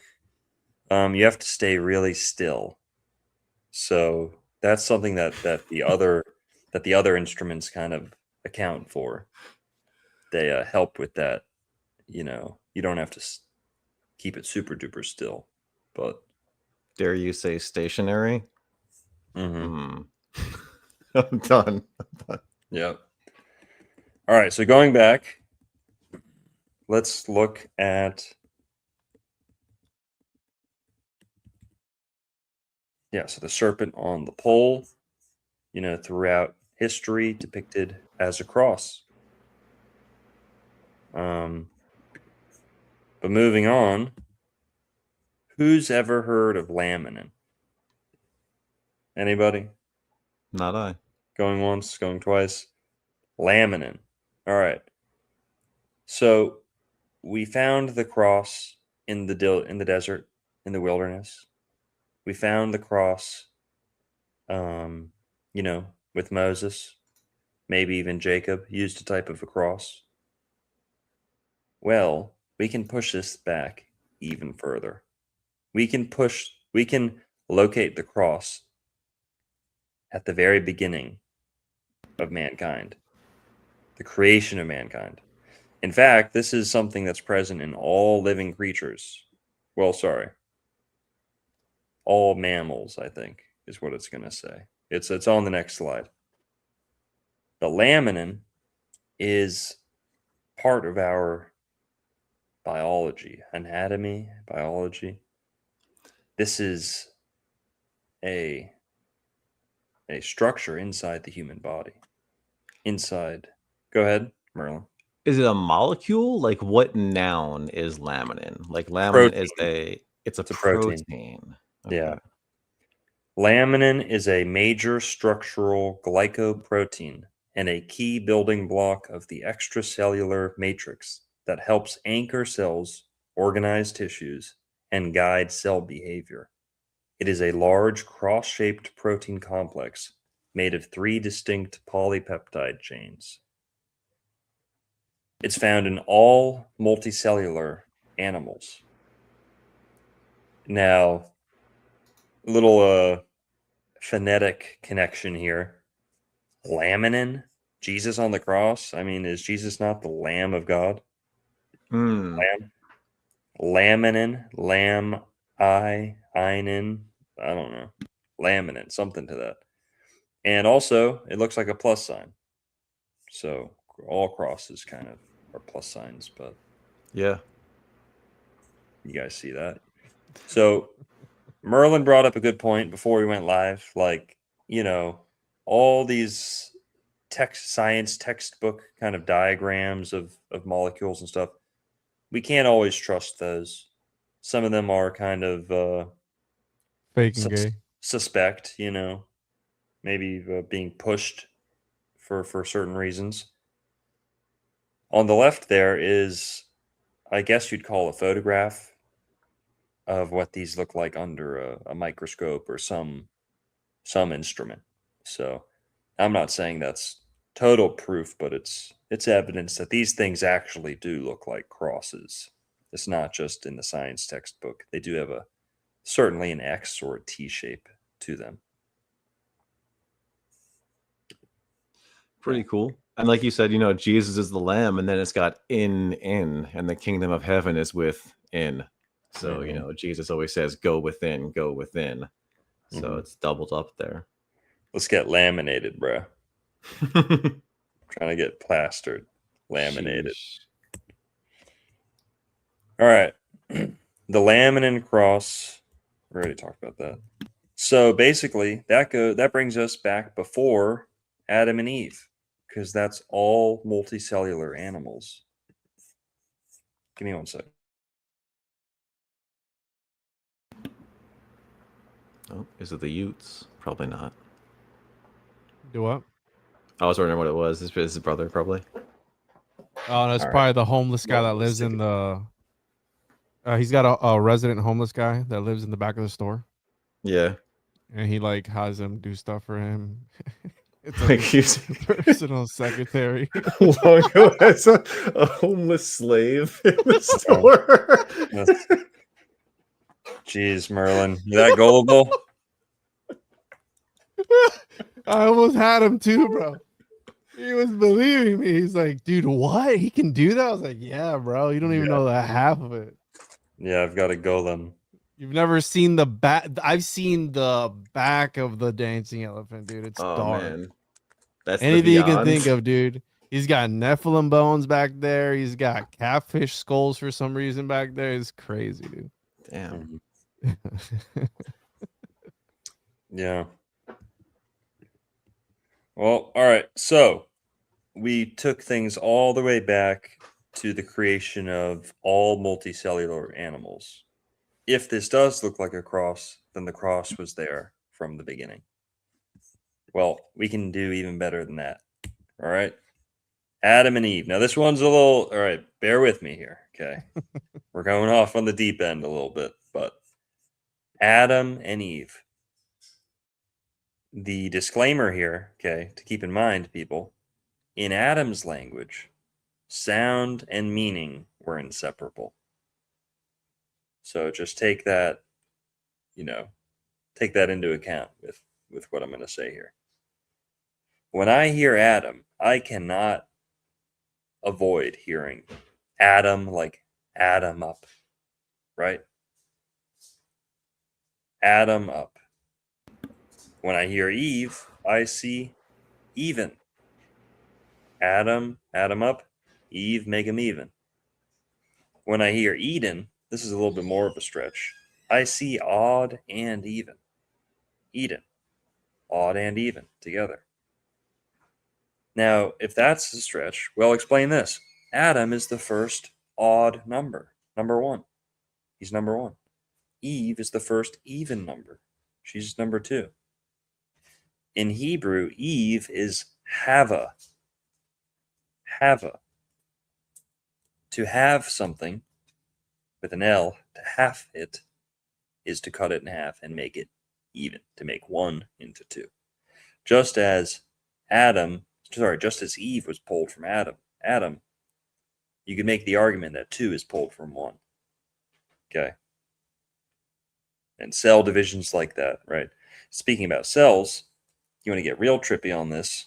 Okay. Atom is the atom, the particle, the masculine principle, and Eve is the wave.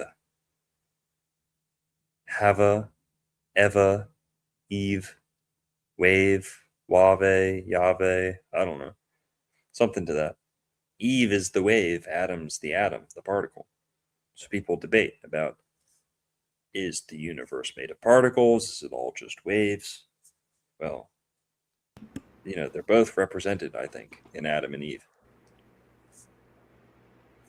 What do you guys think? I like that triangle on the painting. The triangle says Yad He Vav He. Yeah. And that's the tetragrammaton, which relates to the cross entirely. So, yeah. Yep, the 4 and 3. We're going to talk about those two numbers in more depth in a sec. But since we're talking about Adam, guys, Adam is the plus sign. So when you add things, addition, that is the plus sign. Well, Adam is like a proto-Jesus. Jesus is the new Adam. They Do you mirror see each him other. as the perfected Adam? Yes, yeah. So Adam was naive. Jesus is wise, has the experience of thousands of years of mankind to work with.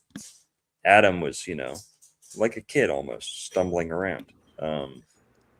But so the plus sign, Adam being connected to Jesus, also Eve being taken from Adam's rib.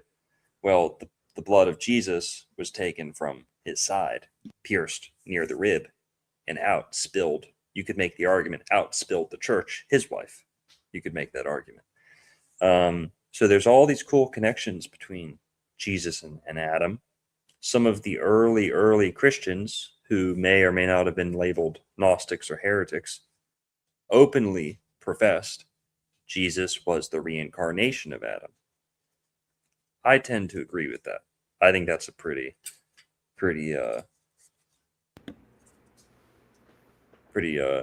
useful perspective. Wait, who said that? These early Christians, who I'm going to mess up their name, but they were either Nazarenes or one of the spin-offs of the Nazarenes who came later. Either the Ebionites or one of those groups. That's interesting. Yeah. And I think I heard about that from Scott Shepard. Shout out Scott Shepard. I think that's his name. Scott. Nazarene guy on YouTube. But all right. So the plus sign, it's a cross. To add things, it's like, to add is like to say yes. It's like seeing a green light. It's the affirmative, right? Mm-hmm. You see the negative, that's like subtracting. So Jesus, who we connect to Jupiter a fair amount, is somewhat about expansion, adding, building, right? Creating. So addition, by the way, addition, adding, Adam, come on, I don't know. It's shaped like a cross. Now, the only kind of hiccup in this explanation is that the plus sign was first recorded in 1360 AD by this guy named Nicolay. Before the plus sign, though, people in Europe wrote et or the letter P. Whoa. Mm-hmm. So the plus In a Plus math sense, though, right? Yeah, the plus sign is only 700 years old, and on the right there, I think is the earliest written record of the plus sign on the right. That's wild.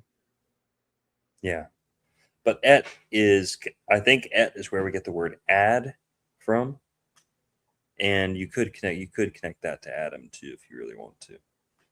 But yeah, the letter P, a little bit like the what do they call that symbol? The Cairo symbol is like a P and an X combined. So the if the multiplication symbol is an X, it would make sense that if I'm arguing the T is like a cross, well, before they use the T, they use the letter P, which is 1/2 of the Cairo symbol, which is a symbol for Jesus. So who knows? This is a little bit of a stretch. I'm not expecting everyone to just like sign on with this, but taken in totality with all this other stuff, I think it's compelling. Yeah, and like the positive negative is super simple too. Thinking about it in terms of the sun. Because Jesus again is the sun, right? So the sun rises every day, and that's why when we say yes, we nod our heads up and down like the sun.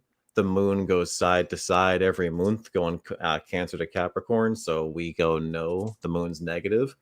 And then even by the nature of their light, right? Sunlight is warmer than the shade. But the moon's the opposite. Moonlight is actually cooler than the moon's shade. So like the positive and negative of the sun and the moon is apparent just in the nature of their light, which is super fucking cool. Well, Oh yeah. Now, just to prove my point that the plus sign in Jesus are kind of spiritually connected at a deeper level. It's not just like, oh, this looks like that. It's such a deep connection, or a strong, unavoidable connection, that it actually led certain Jewish people, many Jewish people, to not even use the addition sign because it reminds them too much of Jesus and they think it's offensive. The Jewish plus sign. Oh yeah, you never heard about that one? You didn't know No. that many Jewish people don't use the plus sign because it would be too Christian of them? I mean, they're all about the plus signs, no? I mean, more and more and more, no? Well, That's we'll see. interesting. So the Jewish plus sign. Many Jewish people use other symbols instead of the plus sign. The most common is the plus sign without the bottom. So it's kind of like a Thor's hammer. Sorry, pagans, that's another link between you and Judaism. Pagans. You use your Thor's hammer. Sorry, it's actually the Jewish plus sign. Well, 1 Thor's hammer 1 equals 2. It's used in most Hebrew school books. And guys, be mature here for a second. Be mature here for a second, all right? The K word slur. If anyone knows what the K word slur is. What is it? Means circle. No, I'm not going to say it, Juan. The K word slur originated from these people using a circle instead of an X or a cross. They didn't want they didn't want to X boxes or X next to, their name or country of origin or whatever. So they'd put circles. And because these people were drawing circles all over the place, this shape came to be associated with them. Interesting enough. So yeah. Pretty interesting. A little petty if you ask me. Imagine somebody just got so mad they were drawing circle. What the fuck? And they're just like, they just created a word out of nowhere because they were drawing circles everywhere. Yeah. Yep. Oh man. So this brings us back to the cherubim. Kind of like Merlin pointed out that the serpent earlier was a fiery serpent. The serpent that Moses was instructed to build was a fiery serpent. Well, what else was fiery or flaming that we're going to connect to the cross. The sword that the angel, I'm using air quotes, angel was holding to defend the Garden of Eden. And I said that wrong on purpose because that's how most people say it. It's kind of like the lion and the lamb. It's actually the wolf and the lamb, and then the lion will eat straw. So the lion's in there. It's not, hang on, guys. It's not Mandela effect, all right? It's just people say it wrong. The lion's in there. You just got to wait. It's after the comma, you know? It's wolf, lamb, then lion, I believe. So just like that, in the Garden of Eden, people always say, whenever I talk about Florida and the Garden of Eden, people always say, oh, Florida can't be the Garden of Eden.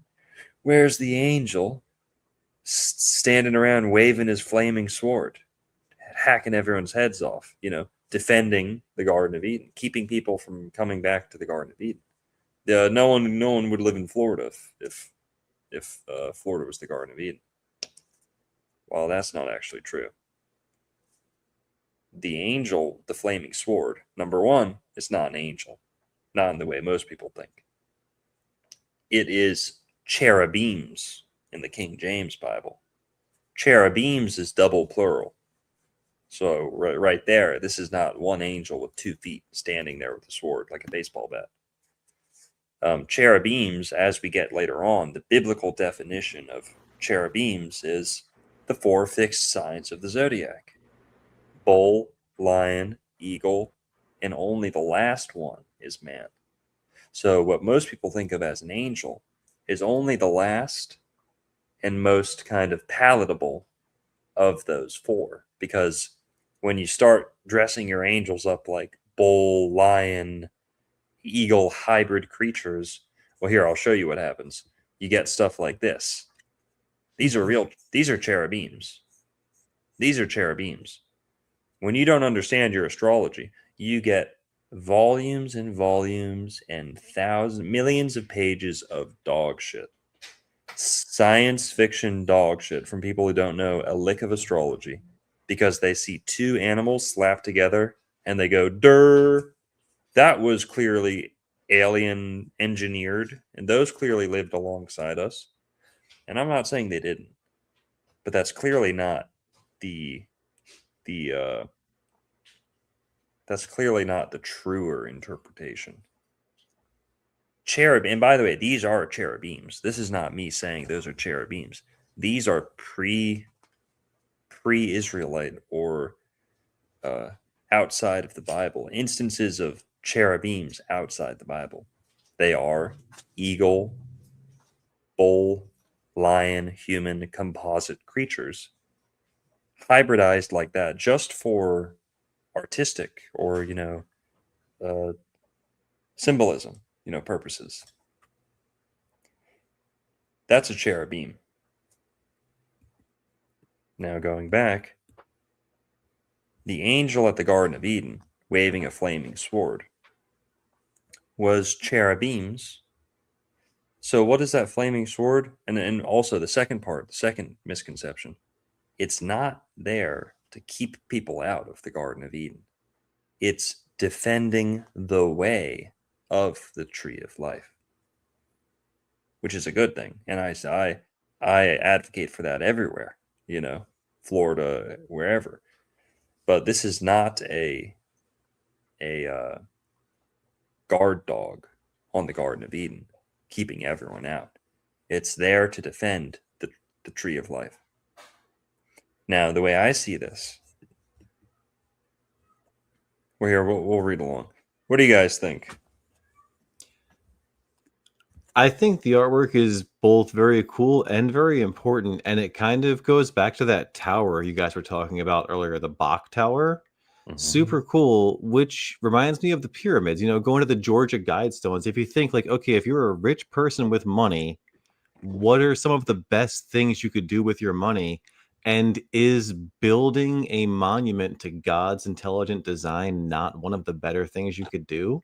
Because to build something like the Georgia Guidestones, the pyramids, or the Bach Tower, requires an understanding of, the heavens, which is God's intelligent design. So it's almost like a wink and a nod to God saying like, hey, I see what you did up there and I respect and appreciate it. Here's my, throwing that back up at you. Here's my take on that. And that's like what these are. These cherubim, those fixed signs of the zodiac, it's showing, hey, I understand what the fixed signs are and how, yeah, they are, on disparate portions of the heavens, but together they make the fixed signs, and together they do guard, whatever, the guard of Eden, the kingdom of heaven, which is the heavens.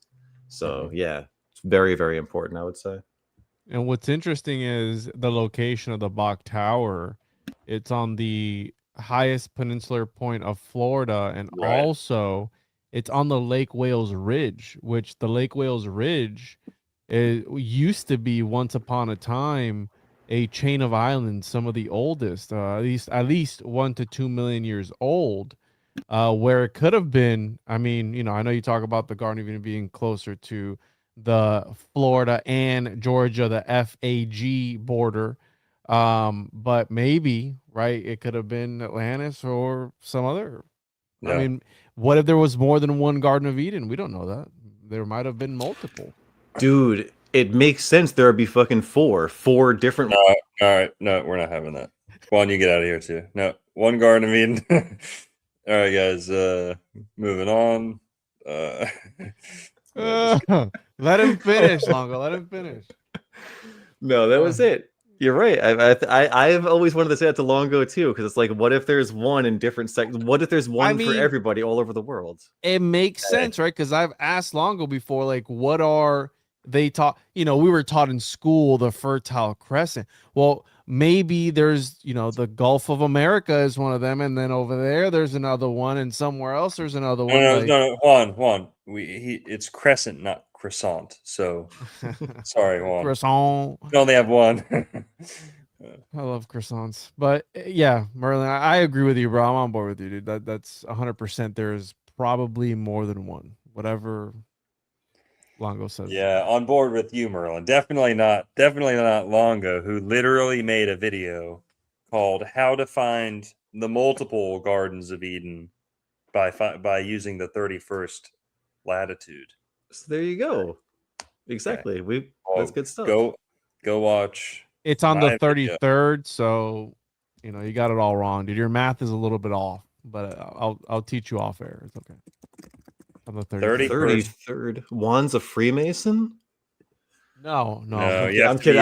Illuminati confirmed. You have to be an American citizen to be one of those. So Not from a trash island. They don't accept people right. from the trash island. Yeah. Here. Shit, what was I just gonna show you guys? Oh yeah, here. Okay. Using the 31st parallel north. Yeah, to find you gotta bring it up. the original Garden of Eden. Go watch that, guys. Oh, look at that. How many stars did I put on the map? How many Gardens of Eden did I find? Oh wow. Great job. So Merlin stole your idea, then, is what you're saying. Yeah. Something like that. I'm a thief. It's true. That's okay. I'm so influential, people forget it was even Oh, 50. okay. Here we go. And then they feed it back to me. Here we go. So All right, don't get him started, Merlin. Longo, have you plotted those on the AE map or no?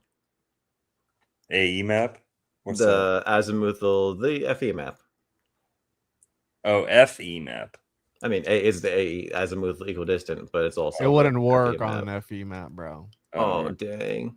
That map that he Debunk. has there is for a globe. It's just a globe laid out.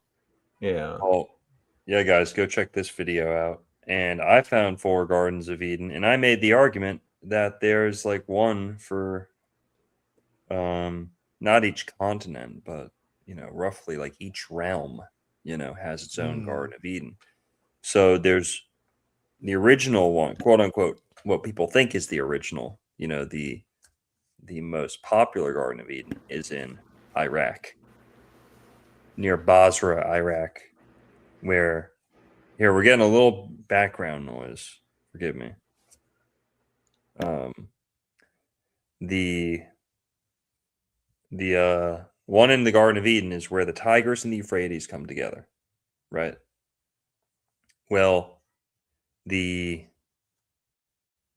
only have 2 rivers over there. They don't have the other 4. So that's interesting. We're not going to go through the whole thing, but the Garden of Eden in Florida, we have 4 rivers, and they're on the exact same latitude, exact same parallel, 31st parallel north, precise. Now, also, Jerusalem is on the 31st parallel, and some people say Jerusalem was the Garden of Eden because Adam's buried down there, and Jesus's blood came down, during the crucifixion. Jesus's blood, according to some legends, seeped down into the earth and touched Adam's corpse, touched Adam's, skull, and it atoned, right? Like it seeped in, and almost like one of those vampire movies where like the blood wakes up the guy who's been sleeping for 1,000 years. It like quenches the thirst, it ends the struggle, right? It atones, it corrects the mistake. So yeah, the original Garden of Eden and the other one. So those are 3, Iraq, Apalachicola, Florida, and Jerusalem. The Nile River Valley is also 31 by 31. So 31 latitude, 31 longitude too. Pretty cool. But the one all the way on the right there is Mount Kailash. Mount Kailash in India or Tibet or something over there. Some fucking trash mountain, whatever.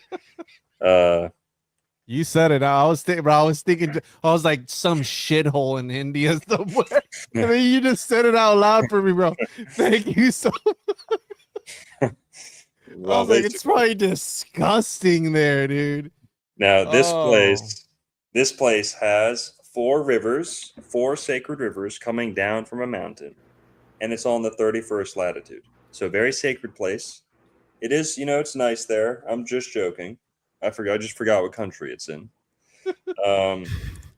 That is basically your 4th Garden of Eden because it's a sacred place. Now, I like the Florida one because it's the most hospitable. Jerusalem's okay. I haven't been over there, but I hear it's pretty nice. Iraq, hell no. Get me out of there. Okay. Emergency exfil. All right, get me out of there. Another shithole. Mount Kailash, they don't even let climbers climb it because it's so haunted, I heard. Or it's so scary, sacred, they're superstitious. They don't want people climbing it. But yeah. 31, guys. And as I've said before, my attempts to squeeze the truth out of the Baskin Robbins workers have come up empty so far. So I'll let you know how that goes. Those Baskin Robbins employees are really giving me a hard time. None of them will disclose the deeper meanings of these mysteries to me. They're holding back on you. I'm not sure if I have to try all 31 flavors first before they bestow the hidden keys to me. But no, there's one flavor that's within that you will taste after you're done tasting the 31. That's what they're oh. What's that? Truffle butter? Truffle butter? Truffle butter ice cream. All right.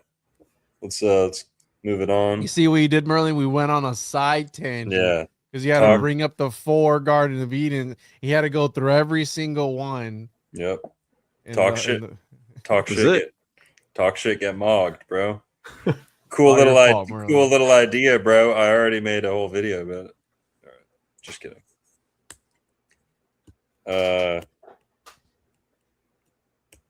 So the zodiac. Some people say, well, all right, yeah, the zodiac, fixed signs. That's cool, but that has nothing to do with the Bible, and that has nothing to do with the Hebrews. Well, that's not true either. The Israelites used the zodiac. They thought it was important enough to literally carve and paint into their synagogues. And just so you guys know, they barely paint anything in synagogues, even back then, because they were very afraid of idolatry, very mindful of not making graven images, very mindful of not using pagan symbols or anything like that. So what the hell is this? And these aren't modern, Jews. These are like ancient in the Hellenistic period. The only thing you could really say about these is they've been Hellenized. You know, the Jews mixed with their mixed with the Greeks. And took some of their stuff. Are you showing your screen, Longo? Oh, sorry. Yeah, that would have been nice for you to say earlier. Sorry, I didn't want to. I didn't know. I thought you were just talking. Sorry. Yeah, I thought you guys were seeing this too. All right, so this is the Hebrew zodiac, the Israelite zodiac, called the Mazzaroth. Oh, I've heard that. And these are 3 separate. I think they're each. No, the one on the left and the one on the bottom right are ancient synagogues from the Hellenic times. And yeah, they knew what the zodiac was. They used it. They even thought it was worthy of being painted on their walls or on their floors. Is it different or is it the same? No, it's the same. It's the Western tropical zodiac. Same animals. And they did, in fact, link these to the 12 tribes.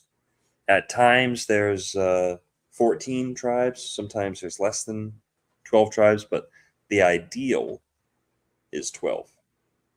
So same thing with disciples. There were other followers and other apostles, but ideally there's 12 disciples. Okay.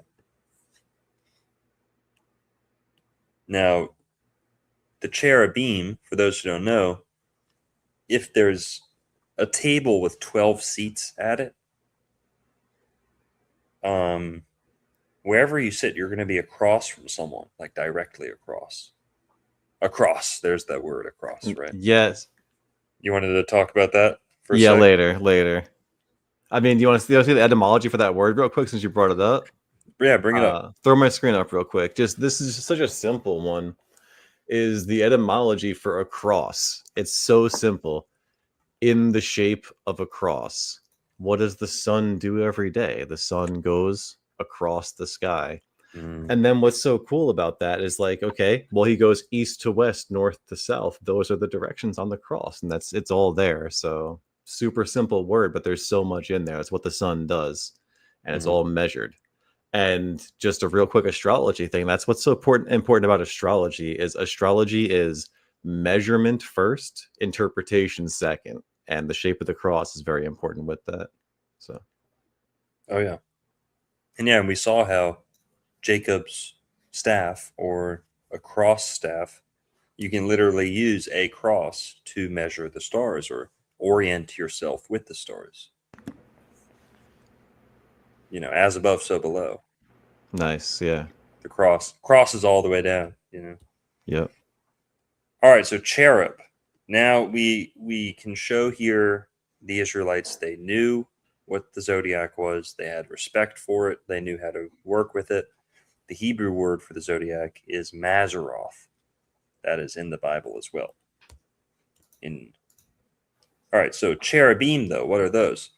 Well, first, kind of get a picture of this wheel, right? The zodiac is a wheel. Now, keeping that wheel in mind, we're going to move over to this. So there's 12 signs, and amongst those 12, there's 3 modalities. The modalities are the cardinal, fixed, and the mutable signs. Cardinal basically means, beginning, starting, the first, things like that. The fixed means that it's in the middle. It's stable. It's not beginning. It's not ending. It's in the middle. It's fixed. It's like at the top of the plateau, you know. Mutable is what's ending. It's what's changing. It's like a lizard or chameleon starting to change to the next color, you know. Mutable is what's, you know, getting muted, kind of like the previous thing's coming to an end and we're about to start a new one. Mutable is like mutation to, you know, changing. But yeah. So going back to this, the zodiac, which is a wheel, right? And the wheel is a type of technology itself. You know, the wheel changed the world. Not everyone had the wheel, right? It's like a privilege. Sadly, not all civilizations made it to the wheel. No. You know. Still not, but Some are working on it though. They're getting close. they've got their best scientists on it.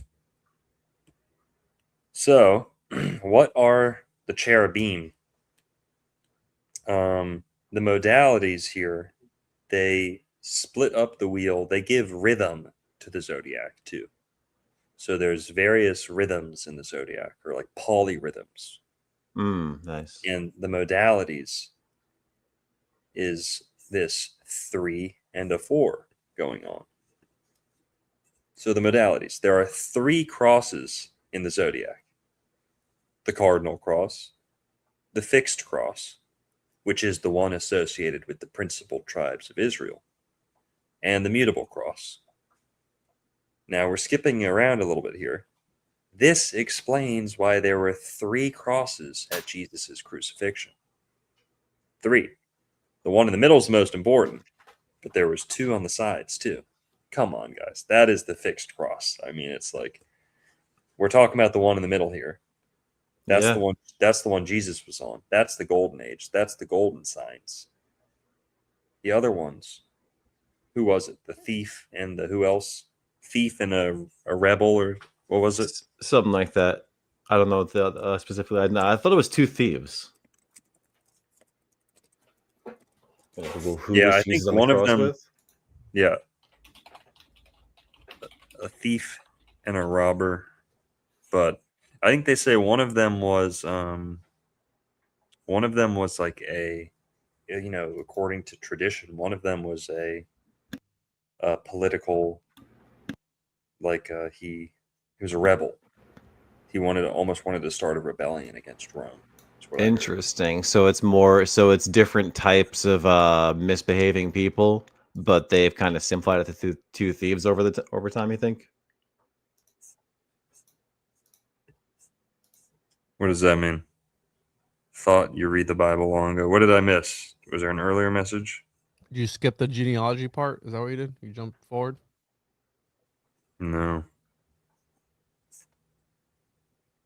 Explain Sub-Zero, whatever. Sub-Zero. Carry.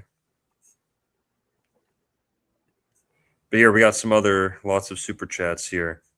Michael Flight with the 199 says 7 sins, 7 days. Work is sin, garden is surrender. Chungus 500 with the 499 says cross in Old Testament, I think tree of life and the tree of knowledge of good and evil, the axis mundi. Totally. Chungus, yep, pull up scientific name for dogwood. Michael Flight with 199 says dogwood is used as a pain reliever. Matt Walton 3313 became a YouTube member. What's up, Matt? Chungus 500 with another 999. Plato's Timaeus says God made the world from a cross. He divided the whole of this composition lengthways into 2 parts and applied the center of each to the other in the form of the letter X. Ooh, I like that. I forgot that. Doing an episode with this guy on Monday, I think. Nice. Nice. What's cool about the cross and the X too is both of those are about creation, and both, you know, divided into 4, right? There's 4 sides to a cross, 4 sides to an X, or 4 divisions rather. And that's the elements, and everything in creation is elemental. It's either earth, air, water, fire, and then within that, of course, the ether encompassing it all. So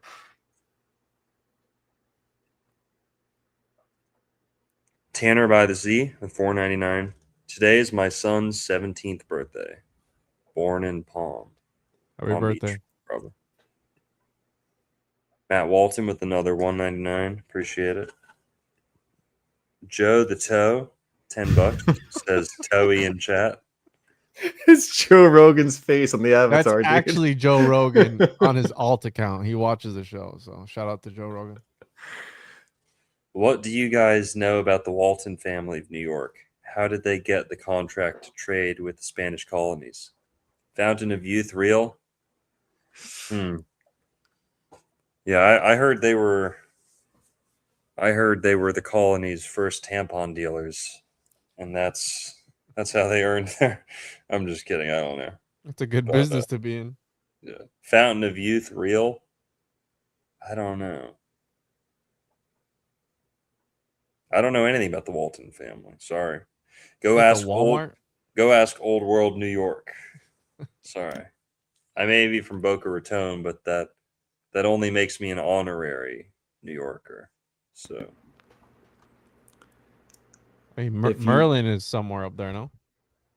not really. Yeah, Long Island, New York. Oh yeah. You're from there. From there, yeah. Yeah. The esoteric Fountain of Youth, would you agree, Longo, is like raising the chrism? Or what? Like, like again, like not that I'm advocating like, oh, it's 100%, viable, but like that is the esoteric Fountain of Youth, at least. So like if you're interested in that, you Yeah. can read like, George Carey's God Man, the Word Made Flesh is a pretty good book on the subject. Well, the Bible uses some variation of the term Fountain of Youth like a dozen times. It doesn't explicitly say Fountain of Youth, but it says spring of eternal waters, or stuff like that, and spring of living waters, fountain of living waters, stuff like that. But yeah, waters and eternal life go back to the Bible as well, and could be the chrism, could be like the water pressure, creating a fountain, trying to push things upward. But it could also be, back in the Garden of Eden, there's four. The Garden of Eden, the rivers in Eden are almost like living waters too, just like the River Jordan is kind of connected to living water or eternal life. There's four rivers in the Garden of Eden, so maybe that has something to do with the cross too. Four. So really quickly, Longo, you may not know who the Walton is, but Who are they? apparently DeSantis does. They're the people that made Walmart, the founders Is of that Walmart. the same? Is that the same family? Yeah, the Waltons. Oh, It's wow. So after taking money from Walmart's heirs, Ron DeSantis and the Florida legislature helped billionaires hide their family fortunes. So even though they're from New York, they're coming to Florida to hide their money. So apparently, something to do with Florida trusts. Wasn't clear at the time who was behind the bill, which weakened transparency around private family trusts, a type of financial vehicle used by super rich families to pass their wealth from one generation to the next without paying estate or inheritance taxes, because they just pass on the trust.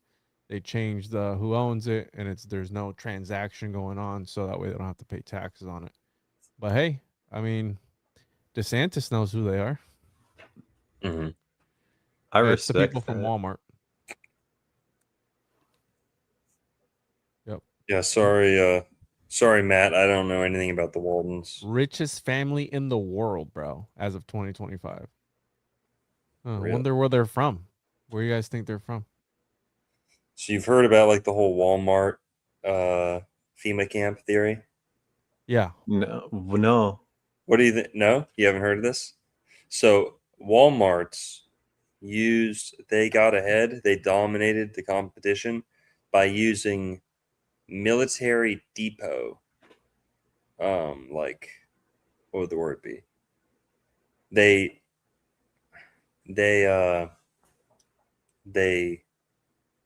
placed their stores in a way that mirrors like military depots. Basically, militaries have figured out how to resupply, different bases and stuff with the minimal amount of fuel, and get things on a kind of a familiar grid of how to get from place A to A to B, but also keeping in the minimum distances for like best fuel, best gas mileage, best time versus, I don't know, whatever. Basically, they would only put Walmarts within a distance of each other that I'm don't know enough to say this the right way, but it's basically like Walmart puts themselves in a layout that mirrors military depots. Like, what would the word be? Like, yeah, sorry, I'm fumbling No, this. I think I know what you're. It's like like they're. Go ahead. Sorry. they're like minimum distances to supply each other in like a day. Like anything farther than that, it would take like multiple days travel. I don't know what I'm saying here, but basically, there's like Walmart has like warehouses that supply the other stores, and the arrangement of those stores compared to the supply houses, the warehouses, it basically, it's a tactic used in the military to yeah, I'm just gonna stop trying to explain it because I can't explain it, but basically, No, that makes perfect sense. They use the research that some of the people did, like, oh, this is enough distance in order to do this thing that we got to do. But that's also, this is going to sound random as fuck, but it's true.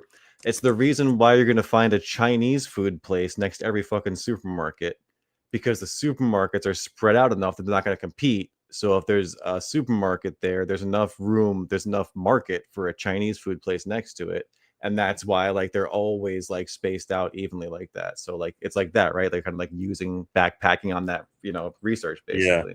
So I asked AI, and before I pull it up, my understanding, how I heard it, was basically like mom and pop shops don't think about 18-wheelers bringing one type of good down the highway to every corner of a state or the country. But when you're thinking like from a military mindset, it's like, yeah, we need the same type of machine gun, we need the same type of this, we need the same type of this, that, brought to every single corner. Like everything needs to be standardized. And if we can make it ourselves, even better. If as much as the government can make themselves, if it's profitable, then they will do that, right? Walmart kind of took some of those concepts and ran with them. So what I was fumbling to explain here, we'll hear what AI has to say. Walmart's connection to the military stems largely from founder Sam Walton, who served as a captain in the U.S. Army Intelligence Corps, yikes, during World War II. The organizational, logistical, and strategic principles he absorbed during his service heavily shaped how Walmart built its empire.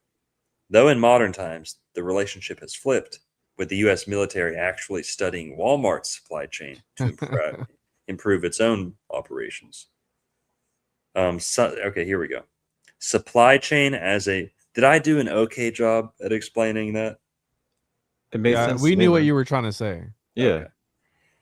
Logistics focus. Logistics is fundamentally a martial concept.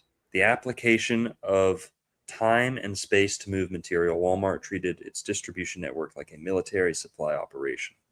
Hub and spoke clustering. This is what I was trying to say. They put these warehouses that are not even storefronts. They like scatter them throughout a place, and that ensures that they're infinitely supplied. And that location is not a storefront. They can just focus on shipping things to the other stores, keeping them stocked. Walmart placed regional distribution centers within a tight radius of stores to control flow, much like provisioning forward operating bases. Cross-docking. There's cross. Uh-oh. Talking about the cross. Uh-oh. Cross-docking.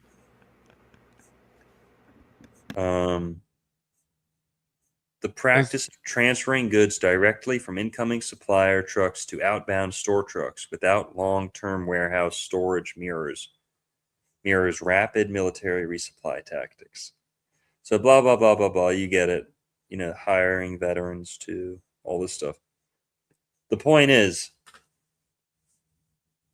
Walmart studied the military. You could even argue, is a creation of the military. You know, this guy was in the intelligence, arm, not just any old Joe Schmo. Now, people say that there's always been this conspiracy theory that Walmarts are FEMA camps. And I don't know about this. I could be wrong, but was Walmart one of the first stores to just say like, fuck it, we're just not going to put a ceiling in. We're just going to have it be like a warehouse. Yeah, it was like that in Sam's Club and Costco, I think. And now it's like half of stores don't even have ceilings. Yeah. Like what the fuck? Humans are like an afterthought in the shopping experience. Being a human is an afterthought. It's like, so what if there's a ceiling? You'll stare at nails, you'll stare at beams and rafters, and you'll like it. Is basically what they say. You go to Chipotle and it's like fucking, it's like dusty air conditioning vents. That's all you're looking at 90% of stores today is they don't even bother to put in like a fake ceiling or whatever. You're just staring at jagged metal and like a roof that you would never think about falling down on you until you see it with nails pointing down. You ever see those? Like all these roofs have nails pointing down. All right. Yeah, it's ugly, and it's because of a love of money rather than a love of beauty, right? Yeah. And it's also like, what did God take the most time to design? What did God say is his most beautiful creation? What's up? The sky, the heavens. What does man prioritize? The aisles, the candy, the shit down that you look down at, If that's why when you go to a church, you look up, you see God, you see man's attempt at impressing God. You go into a Walmart, you see man's like laziness just exemplified, Yeah, they don't need a ceiling. They'll buy the shit anyway, The people of Walmart. You ever been on that subreddit? Oh, it's so funny. Yeah. Just like pictures of people. Yeah, like the crazy. I mean, think about it. What you'd find at a Walmart at 12 o'clock at night. Nothing good. Well, here, the Walmart thing. Walmart, people say they're FEMA camps because, I'm saying like that no ceiling thing kind of caught on, but I think Walmart was one of the first to do it. And Walmart having no ceiling, having these big hanger doors, grocery stores kind of all have that now.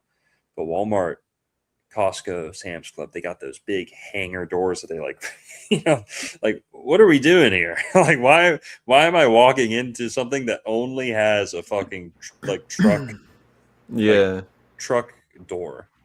Like, is that a legal thing to where they don't have to like pay some type of tax for having a front door? Like, why is this building treating me like I'm a semi truck? Like.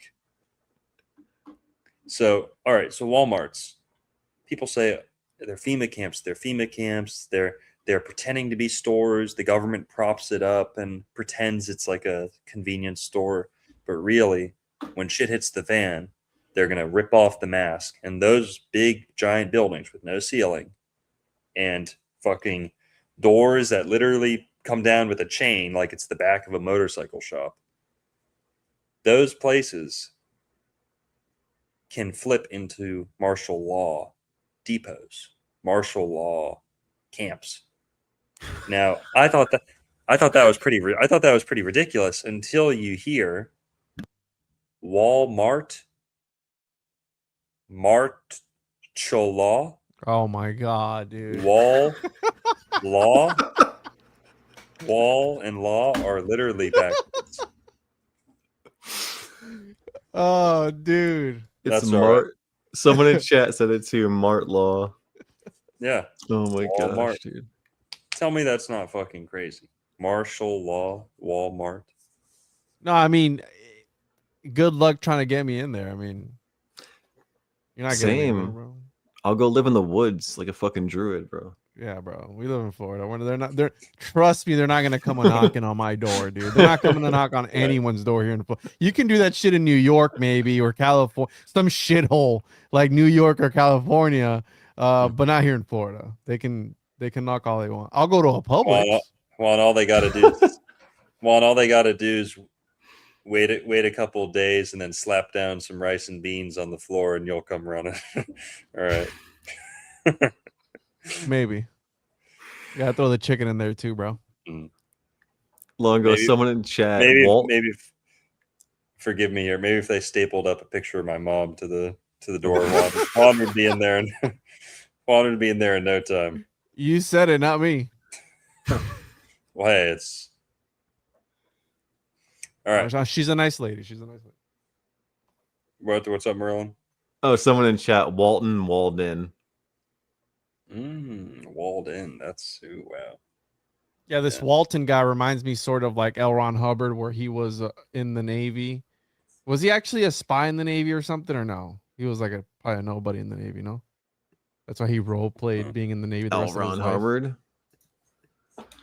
L. Ron Hubbard. He was in the Navy. Yeah, he was in charge of like a fleet, and then he embarrassed himself and got demoted.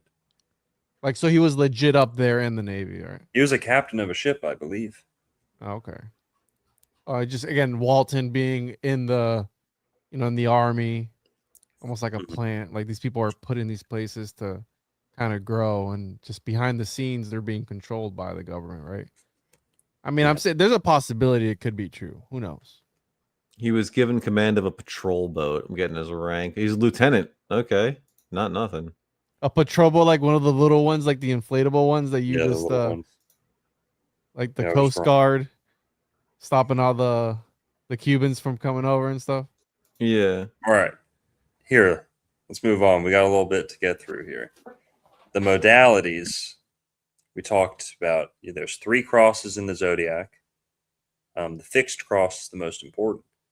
But with the modalities, with the different crosses, you get the number 3 and the number 4, which gives us most of the other divine numbers.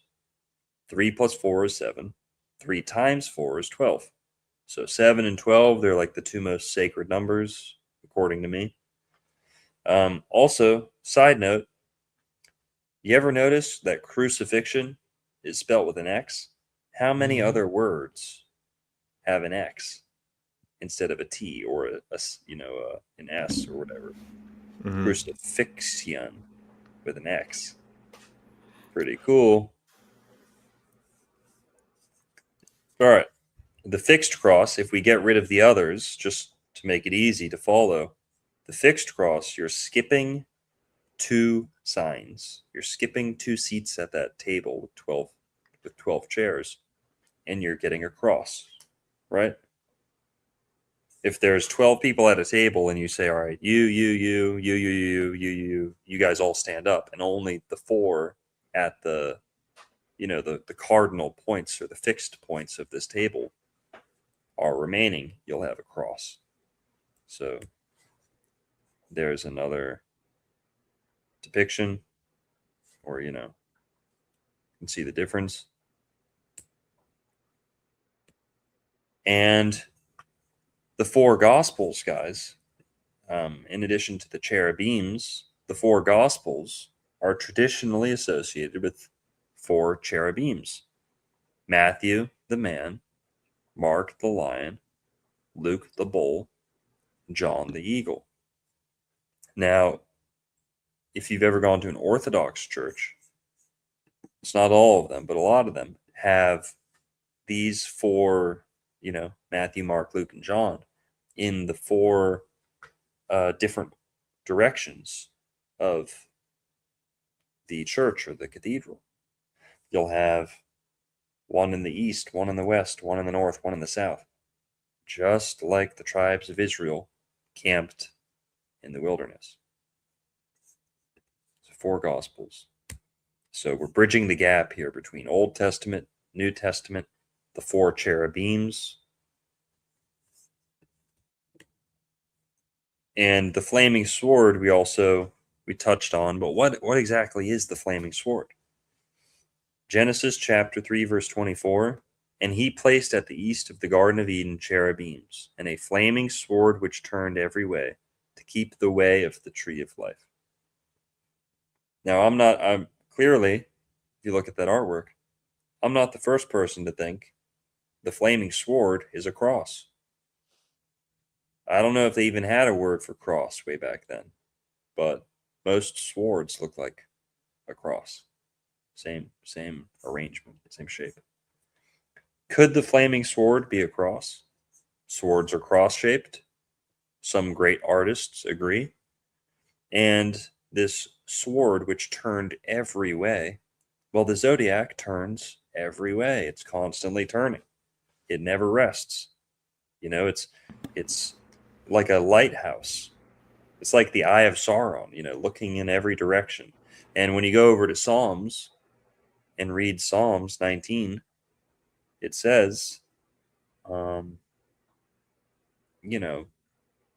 heavens, the zodiac, it's like language, it's like light, it's like information, being spread across the world, like a lighthouse almost. So, in my personal interpretation of the flaming sword is this is the first time that Adam and Eve feel the seasons. Because when Adam and Eve are kicked out of the garden, they're also told, yeah, you guys have to work for your food now. In the Garden of Eden, they didn't have to work for their food. It's like they're just picking mangoes all day, almost like a monkey. Oranges. There's no hot and cold. It's probably pretty warm, but there's no cold. There's no ups and downs. There's no storms. There's nothing to kind of shake them up and force them to rely on technology or to innovate. So when God kicks them out of the Garden of Eden, I think this is backed up by Scripture, that he tweaks the conditions of the universe, the heavens, or he tweaks the weather to kind of. It's like when you go from a video game from like easy to hard difficulty. You switch the difficulty and some of the conditions of the game change to push you to work harder. I believe Adam and Eve had the weather turned on. And I think this flaming sword is basically the heavens, the zodiac's not just signs anymore, signs and seasons like it said in Genesis. It's actually coming down and they're feeling the effects of it. And I think that when they leave the Garden of Eden, they're introduced to the changing year, the year that's hot, then cold, then dry, then wet, all these, it's never resting.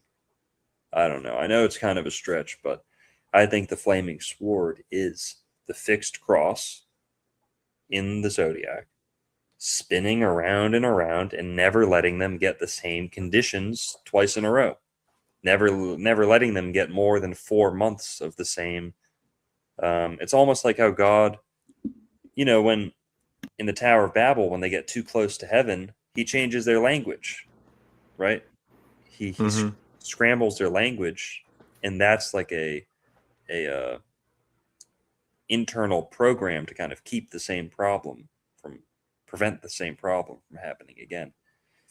I don't know. I think that there's a connection here between the flaming sword, the 4 fixed signs of the zodiac, which are the stable, fixed, maybe you could argue are the more advantageous times for planting, or harvesting, or maybe just observing because it's in the middle of the seasons. The start and the end of the seasons are a little bit violent, a little bit volatile. So the fixed signs, I've also argued, are the golden ages. That there's not just one chunk of a golden age, that there's divisions between the golden ages. That's why these 4 animals, the cherubim, are the 4 animals most likely to be painted gold in ancient times, or to be cast out of some metal and worshipped as an idol too. I think they kind of represent the golden ages when things get really nice, and maybe things are too nice. We kind of drift away from the way. Maybe that might be a symptom of the golden age, and why there has to be non-golden ages, right? The rising and the up and down. So all that to say, the flaming sword, I don't think it's a weapon. I don't think this is a weapon meant to kill people trying to get back into the Garden of Eden. I think this is a cross, a sword. Kind of looks like the sun wheel, kind of looks like the symbol of the zodiac there on the right. That I think, the heavens and the signs and the stars existed before Adam and Eve left the garden, but I don't think they felt them. I don't think they bothered. They were burdened by the seasons until they left the Garden of Eden. So, who knows? Ooh, I like this. Flamingos. Yeah, I was about to pull that up. Florida edition. I like that. But, if we want to get real literal too, maybe the Bermuda Triangle's the flaming sword. I don't fucking know. Mhm. Maybe there is a thing keeping people in and out. I mean, the direction east is obviously extremely significant astrologically because that's whatever is rising on the horizon, right? The west isn't rising, the east is rising. So that's just more testament to, okay, this being about something in the sky, just because the east is so significant. That's where all the lights come from, which is why people look toward the east for illumination, because that's where the sun rises. Mhm. So yeah, that totally makes sense to me. The astro-theological, zodiacal interpretation of it. And then didn't Jesus, the son, have a sword too? So I forget if Jesus had a sword, but he tells his disciples to go out and sell everything they own in order to buy a sword. that was it. Thank you.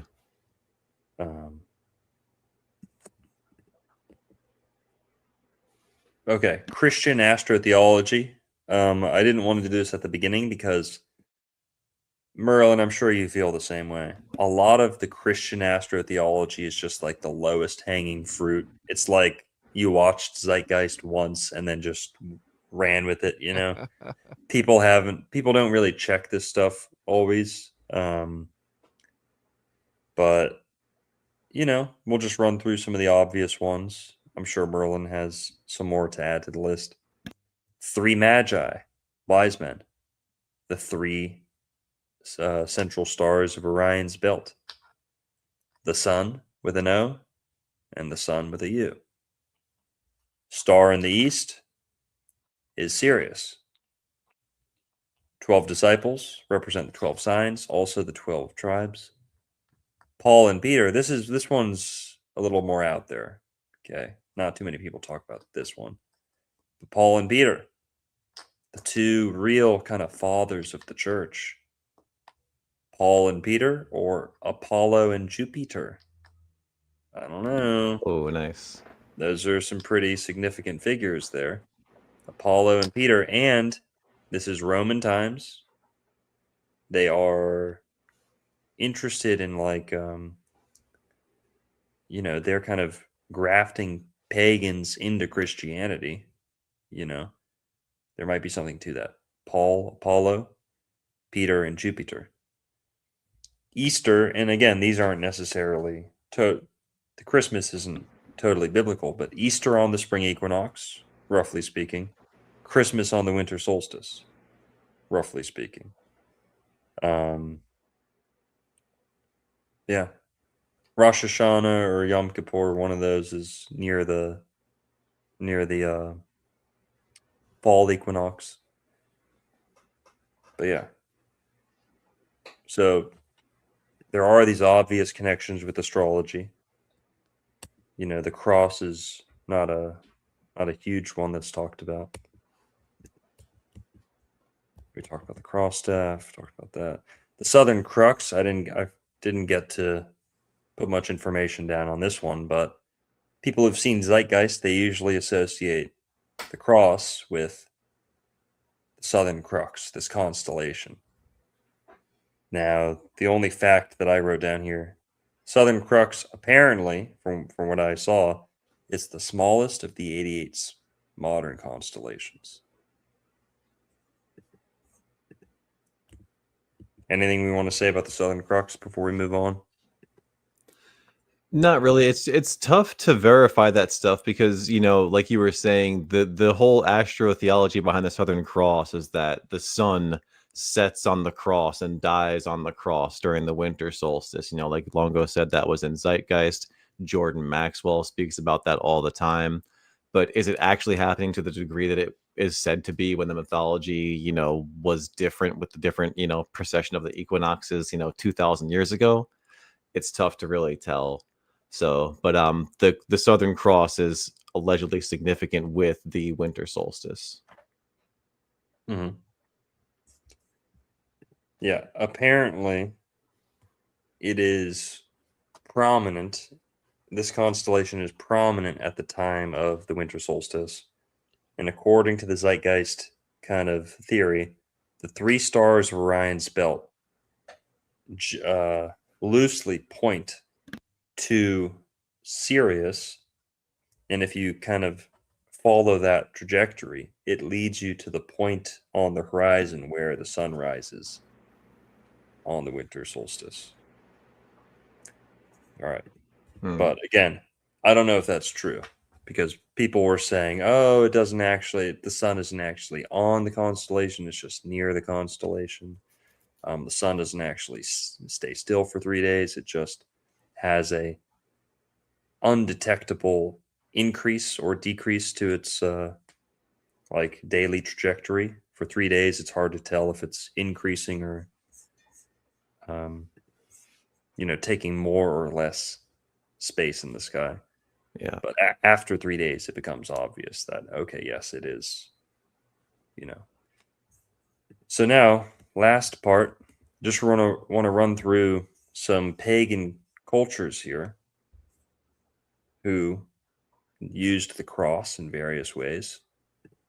And of course, we're going to start off with Florida here. Maybe we should have done this at the beginning, but would it surprise you to hear that ancient Floridians used the cross? It would not. On the left here, this is from Crystal River. Now, some people say this is a Maya symbol. There's a whole community who tries to prove that the Mayans came to Crystal River, Florida, because of a couple artifacts and stuff. But on the right there, that's more of almost like a sun wheel type thing. I think that had a use too. It was almost like a fishing rod.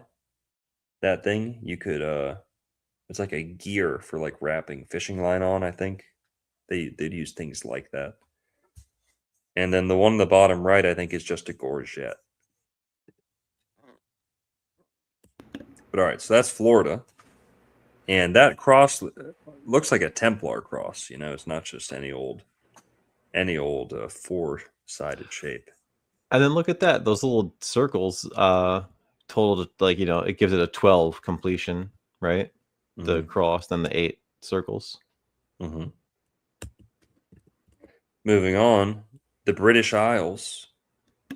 Okay, pre-Christian Celtic people had the cross. The one on the bottom right there, it's debated whether that's pre-Christian or not. But symbols like that, were in Europe before Christianity. Now moving on, this is the Maya. And on the left there, that's almost like a tree of life type thing. But it's commonly called the Maya cross. The Maya cross. It's like a tree, cross, someone on either side. There's like a phoenix or a peacock type thing. Now on the bottom right there, that one looks like a person on a cross. It's like a person on a pillar. And in the full picture, there's actually 2 people on that pillar. There's a guy on top of him. But they're like totally like pinned down on a cross. It's pretty cool. And then also pyramids. People forget from the top down. The pyramids, the staircases on the pyramids form this cross shape. So people have been, hey, I'm not into the whole blood sacrifice thing, but if Jesus was sacrificed in the middle of a cross, and the Maya, if you're the gods and you're looking down on this, the Maya are sacrificing people at the top of this shape, which is also in the middle of a cross. Pretty The interesting. cube. It's the cube worship with the Saturn. It's very Saturnian, That too. very dark. You know. Yeah. Now the Bible says not to use steps. Mhm. It does not promote pyramids or stone monuments like this.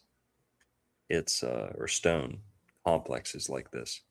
The Bible says to use earth, build earthen mounds, and to use ramps, no stairs. So, moving on, the Norse, the Viking, they're pretty well known for the Thor's hammer, right? Believe it or not, that we'll get to that.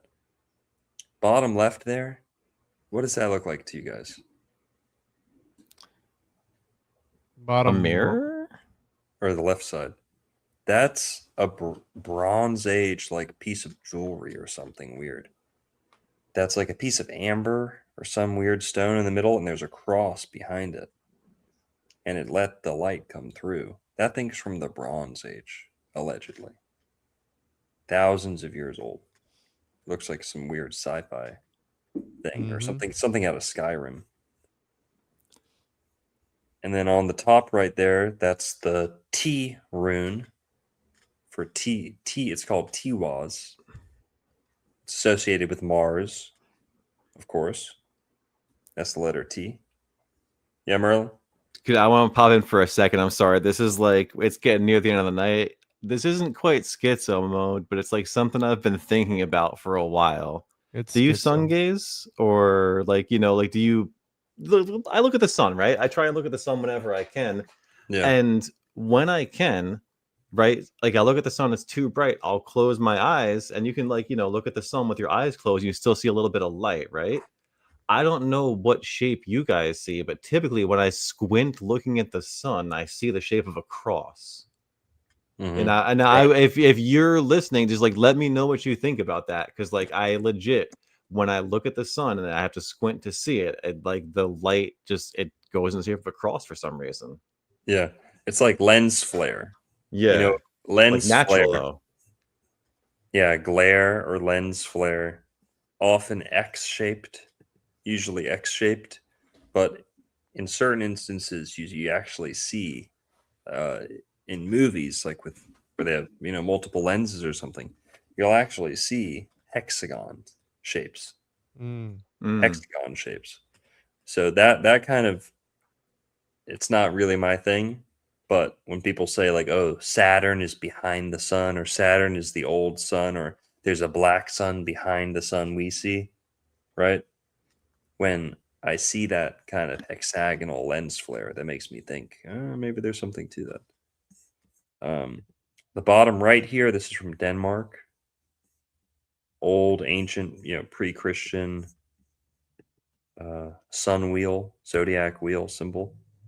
Now the Thor's hammer. I already know we're going to have some people talking about the Thor's hammer in the comments. Okay.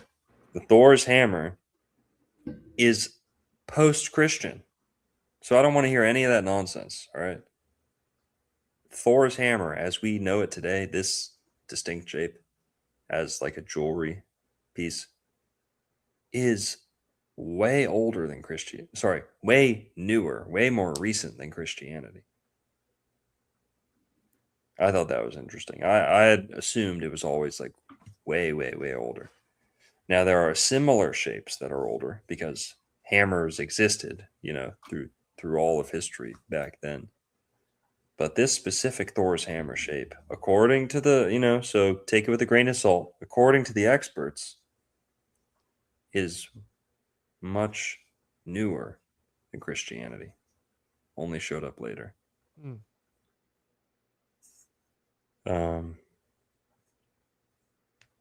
Yeah. All right, Carl. All right. Yeah. We get it. You hate the Bible, you hate Jesus, whatever. It has to be older, because what would you be left with if it wasn't? But all right. Hey, I'm into syncretizing as much as we can, but all right. Yeah. What did I say? Hammers and axes are very old. This shape, though, I don't know. Give me some archaeological evidence. We trust All the right, experts Carl. here. Whose page is Carl on? Uh, Is that my page? That is that my fine? page. Yeah. That is your page. That is my page. God, what I would do to be able to just Put him in timeout. You want to put him in timeout? I don't know. He's been dunking on you all night, bro. No, Dunkin' Donuts more like. Let's see what he looks like. I bet he's most here. No offense. I bet he's way Carl. more handsome than you, bro. Doubt it. But Thor's hammer experts. I think I said this both to you guys off air. Thor's hammer experts. Why are they always like fat neck beards in polyamorous relationships? Oh, here he goes, Merlin. Here he goes, dude. Why are they always so fat and feminine? Why do they always have like satchels and like pouches? Like, why are they always at Renaissance fairs? Why are the Thor's hammer guys? Because Thor's hammer is supposed to be like, yeah, Thor's hammer, badass, heavy metal. Why is it always dudes whose girlfriends have other boyfriends? Why is it always dudes with neck beards? Why is it always dudes begging for free tattoos from, All of Thor's hammer, right? everyone knows exactly what I'm talking about. You see the Thor's hammer and you're like, oh, it must be a tough guy. Then you see the person and it's like, whoa, fully neck beard. It's like always a neck beard. It's like always wispy black hair, wearing black at GameStop. Mom's You're gonna credit make him card. unsub for my channel, bro. Why? I don't. Oh, please, Juan. As if I didn't give you 29,000. Oh, here we go. Here we go. he made you who you are. Here we go. Don't you get can- him started. I think you can afford to lose a few. No one gets me more. I don't know. No one gets me more like Fired up. not with a fired neck up. beard, I mean, right? it's hilarious. Those it's fucking neck beards. It's literally hilarious when I hear anything from pagans on the internet, and then you see them in real life. Oh my god! I mean, number one, the stench. Number two, the terrible posture, the black eyes, the beady eyes, the wispiness, the lack. I mean, that's coming from me. All right. I mean, I'm not Mr. Gillette over here, but if you want to see the most girly, wispiest, catfish-looking beard you've ever seen, go look for a Thor's hammer, and you'll find him. All right. If you want to see the most polyamorous, Have a hentai Thor's hammer, bro. obsessed, You talking shit? and those are just the ones who are like LARPing. Let's be real. They're all LARPing, the experts. The ones who actually do European paganism, congrats. You're pretty much just a rabbi. You're pretty much just another voodoo priest sacrificing animals in the woods. Like, congrats. You take it all the way and you really know your stuff. You really know your European paganism. You're actually an expert. Congrats. You're a witch and you're going to burn in hell. You got blood on your hands, the blood of the innocent. It's disgusting. It's hilarious. I mean, these people think they're tough. They think they're ancient. Most actually dude, more recent than Christianity. Yeah. the Thor, he's hacking into the Alright. mainframe, bro. He's trying to take you down right now. He's getting DDoSed by the pagans. I mean, everyone knows I'm right. Everyone knows I'm right about people with the Thor's hammers. Like maybe 1 out of a million is actually like buff and likes Viking, is like an actual Viking.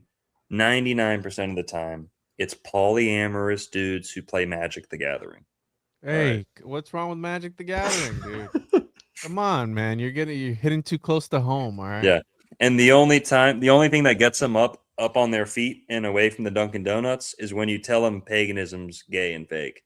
Then you see some pep in their step. Then you see them burning some calories. Nah. Oh my goodness. Yeah. So everyone knows I'm right about that. It's evident. Mm-hmm. Did you get it off you're good now, dude? You got it off your chest? Oh, I'm good. Yeah, man. It's amusing. Thor's hammer. Sorry. The earliest definitive depictions of Thor's hammer are Viking Age jewelry pendants and pictorial runestones, specifically dating from the 9th to 10th century CE, while Scandinavian Bronze Age rock carvings show figures holding axe or hammer-like symbols that some scholars propose as religious precursors. They are not definitively tied to Thor. So yeah, hammers are a thing. Axes are a thing. Those go all the way back. Not this shape. Not the specific Thor's hammer association. I mean, this isn't me coming up with this. Yeah, it's like probably the Google AI search result. But that's all you have. That's all you have. There is no deeper, there is no massive libraries of ancient, rich, Germanic, pagan wisdom. Most of it was compiled by Christians because most of you guys couldn't even read or write. Yeah, you had runes. Yeah, they're pretty cool. But most of them couldn't even read or write until Christianity brought that. And Christians felt the need to write a lot of this stuff down. Maybe that ruined some of it, believe it or not, because they're oral traditions, right? But whatever. So it's a bunch of nonsense. Should we start calling the Vikings Vikangs? The Vikings. The we was Vikings and shit. Yo, so I mean, I think they won at the end of the day because we have Thor's Day, we have Freya's Day, we have.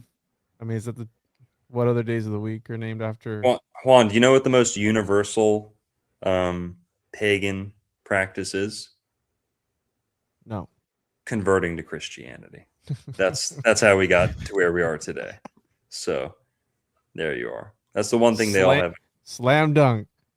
That and neckbeards, right? Yeah. Yep. Pagans have more neckbeards for some reason. Go to a church, go to any church of any denomination. For some reason, you'll see the least neckbeards. When you go to a paganism gathering, you'll see an amount of neckbeards on par with like a video game, I don't know, tournament, you know? I mean, people know what I'm talking about. Dude, you've got to do an old world Florida undercover Dr. Longo infiltrates a pagan event just to substantiate. No, they'll spot him claims. from a mile away. They've got the hit out on him, dude. They'll spot him. The best. Do tell us how the Christians stole pagan holidays. Tell us why paganism has a monopoly on certain days of the year. Tell us which traditions those pagans stole it from. Tell us who owns the sky, who owns the seasons. Nobody. And if anybody does, it's God. Okay? So sorry. You can cling desperately and say, no, this was my birthday first. You stole my birthday. Suck it. Who cares? There's only 365 days. And you're wrong. Most of those, Christian, for example, is not even biblical. Christmas. So, wrong. Try again. Retard. Gotta make sure I shave my neck next time I go see Longo. I'm gonna call it a neck beard over at the Dancing Elephant. Wouldn't be good. No, it would not be a good look. Hey, I'm not okay. I Yeah. didn't shave today either, so I'm quite neck beardy today. Go to the next slide, bro. Next slide. Yeah, so this is the Middle East, pre-Israelite Middle East. You've got the cross. You've even got what looks like the Templar cross. And these guys, I forget if they're Assyrian or Akkadian or whatever, but these guys are depicted alongside cherubim as well. So they've got the cherubim all over these temples. They've got this pretty nice cross. Templar cross looks like. And on the right there's some more. Hey, we're trying to toss a bone here to the pagans. We're trying to toss an olive branch to the pagans, and all they do is fucking spit venom back in our face. Like these people are depraved. They just want to sacrifice goats. If the goats are lucky, they'll probably do other things to them. But it's literally European paganism is such an embarrassment to Europe. Am I not right? Like dressing up like beavers and like bear claw gods.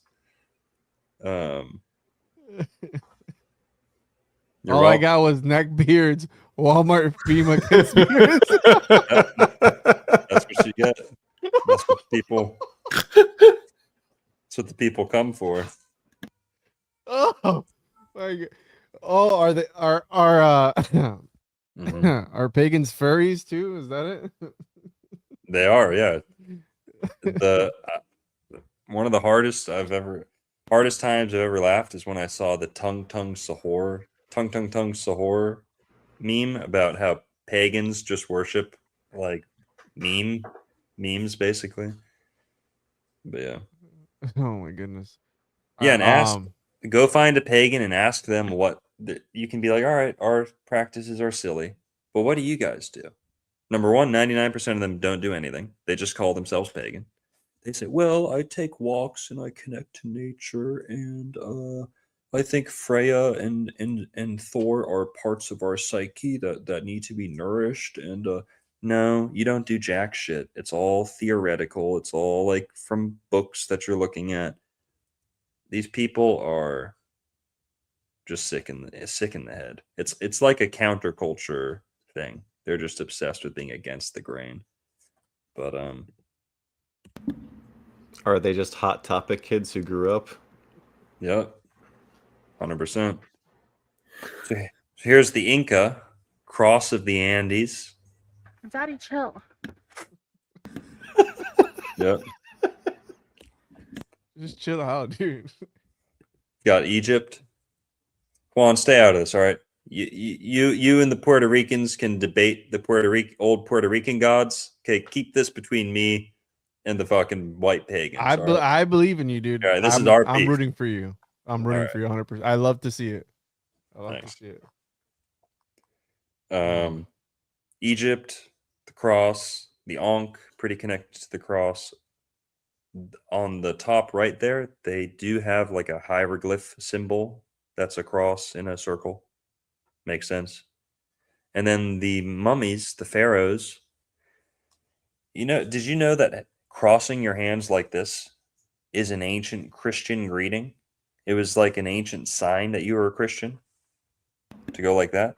Interesting. Make the sign of the cross, to do this was like a fraternity handshake to let people know you're a Christian, secretly.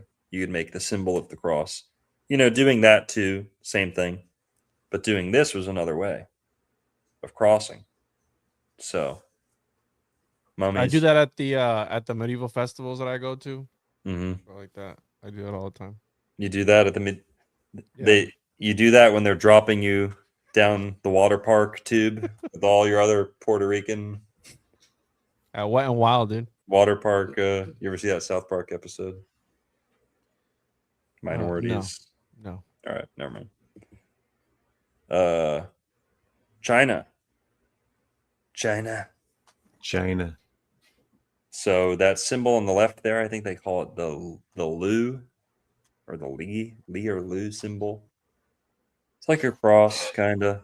Top right, many Chinese coins used this arrangement, and the arrangement is considered like a good luck or like a feng shui thing. And this kind of reminds me, like Merlin was saying, Yahweh is also kind of like, or the Tetragrammaton, the 4 letters, is also kind of like the cross and the fixed cross, where, yeah, why 4? You know, 1 for each corner, 1 for each branch. Yep. And it's so cool because it's like Trinitarian and then Quadrinitarian at the same time, you know? Mm-hmm. Shout out John D.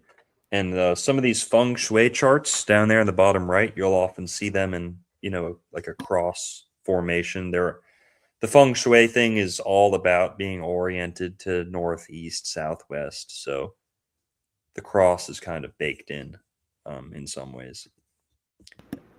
And of course, the Southwest United States. I believe that's the flag of Nevada or New Mexico. New Mexico, I think, is that flag. It's like a Native American flag. But yeah. It looks like Wilson on the bottom right. Oh yeah. The Castaway movie. Volleyball, yeah. Yeah, it is like that. It is. All right, guys. So yeah, we showed the cross was there since the very beginning. It's in the Bible all the way through. Just takes a little bit of kind of interpretation, a little bit of imagination. And we talked about how it's in pagan traditions, how it's in nature, the human body a little bit. What else we got? Juan? I wanted to bring this one up, but I thought you might have had it, but the early The catfish part, especially, I thought that was fascinating. And going on Kerp, yes, I did Kurt Metzger's show. I'll be on. No one's gonna watch this. It doesn't matter. It's not gonna get back to him. It was okay. It was all right. It's not like it wasn't the best show I've ever done. It was a difficult show. We're still live, dude. I don't give a shit. So I like Kurt.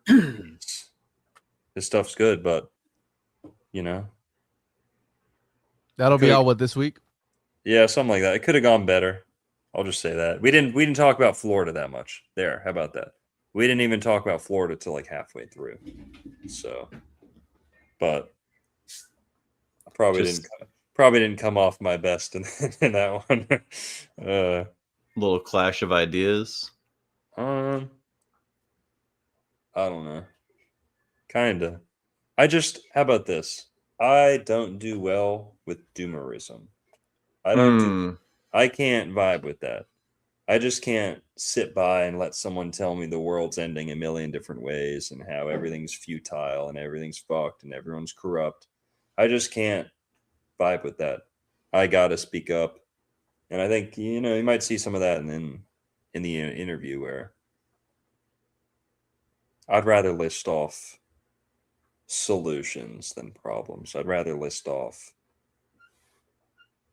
point things out to people than convince them there's no solutions, and some people think the only solution is to like make all the evil people disappear. Right. Then that's it. We just kill all the evil people, we execute them, and then it's done. Then we won. I don't see it that way. I think it's more complicated than that. But it was a good show. It was a very good show, but we don't even talk about Florida till like halfway through. So Okay. Cool.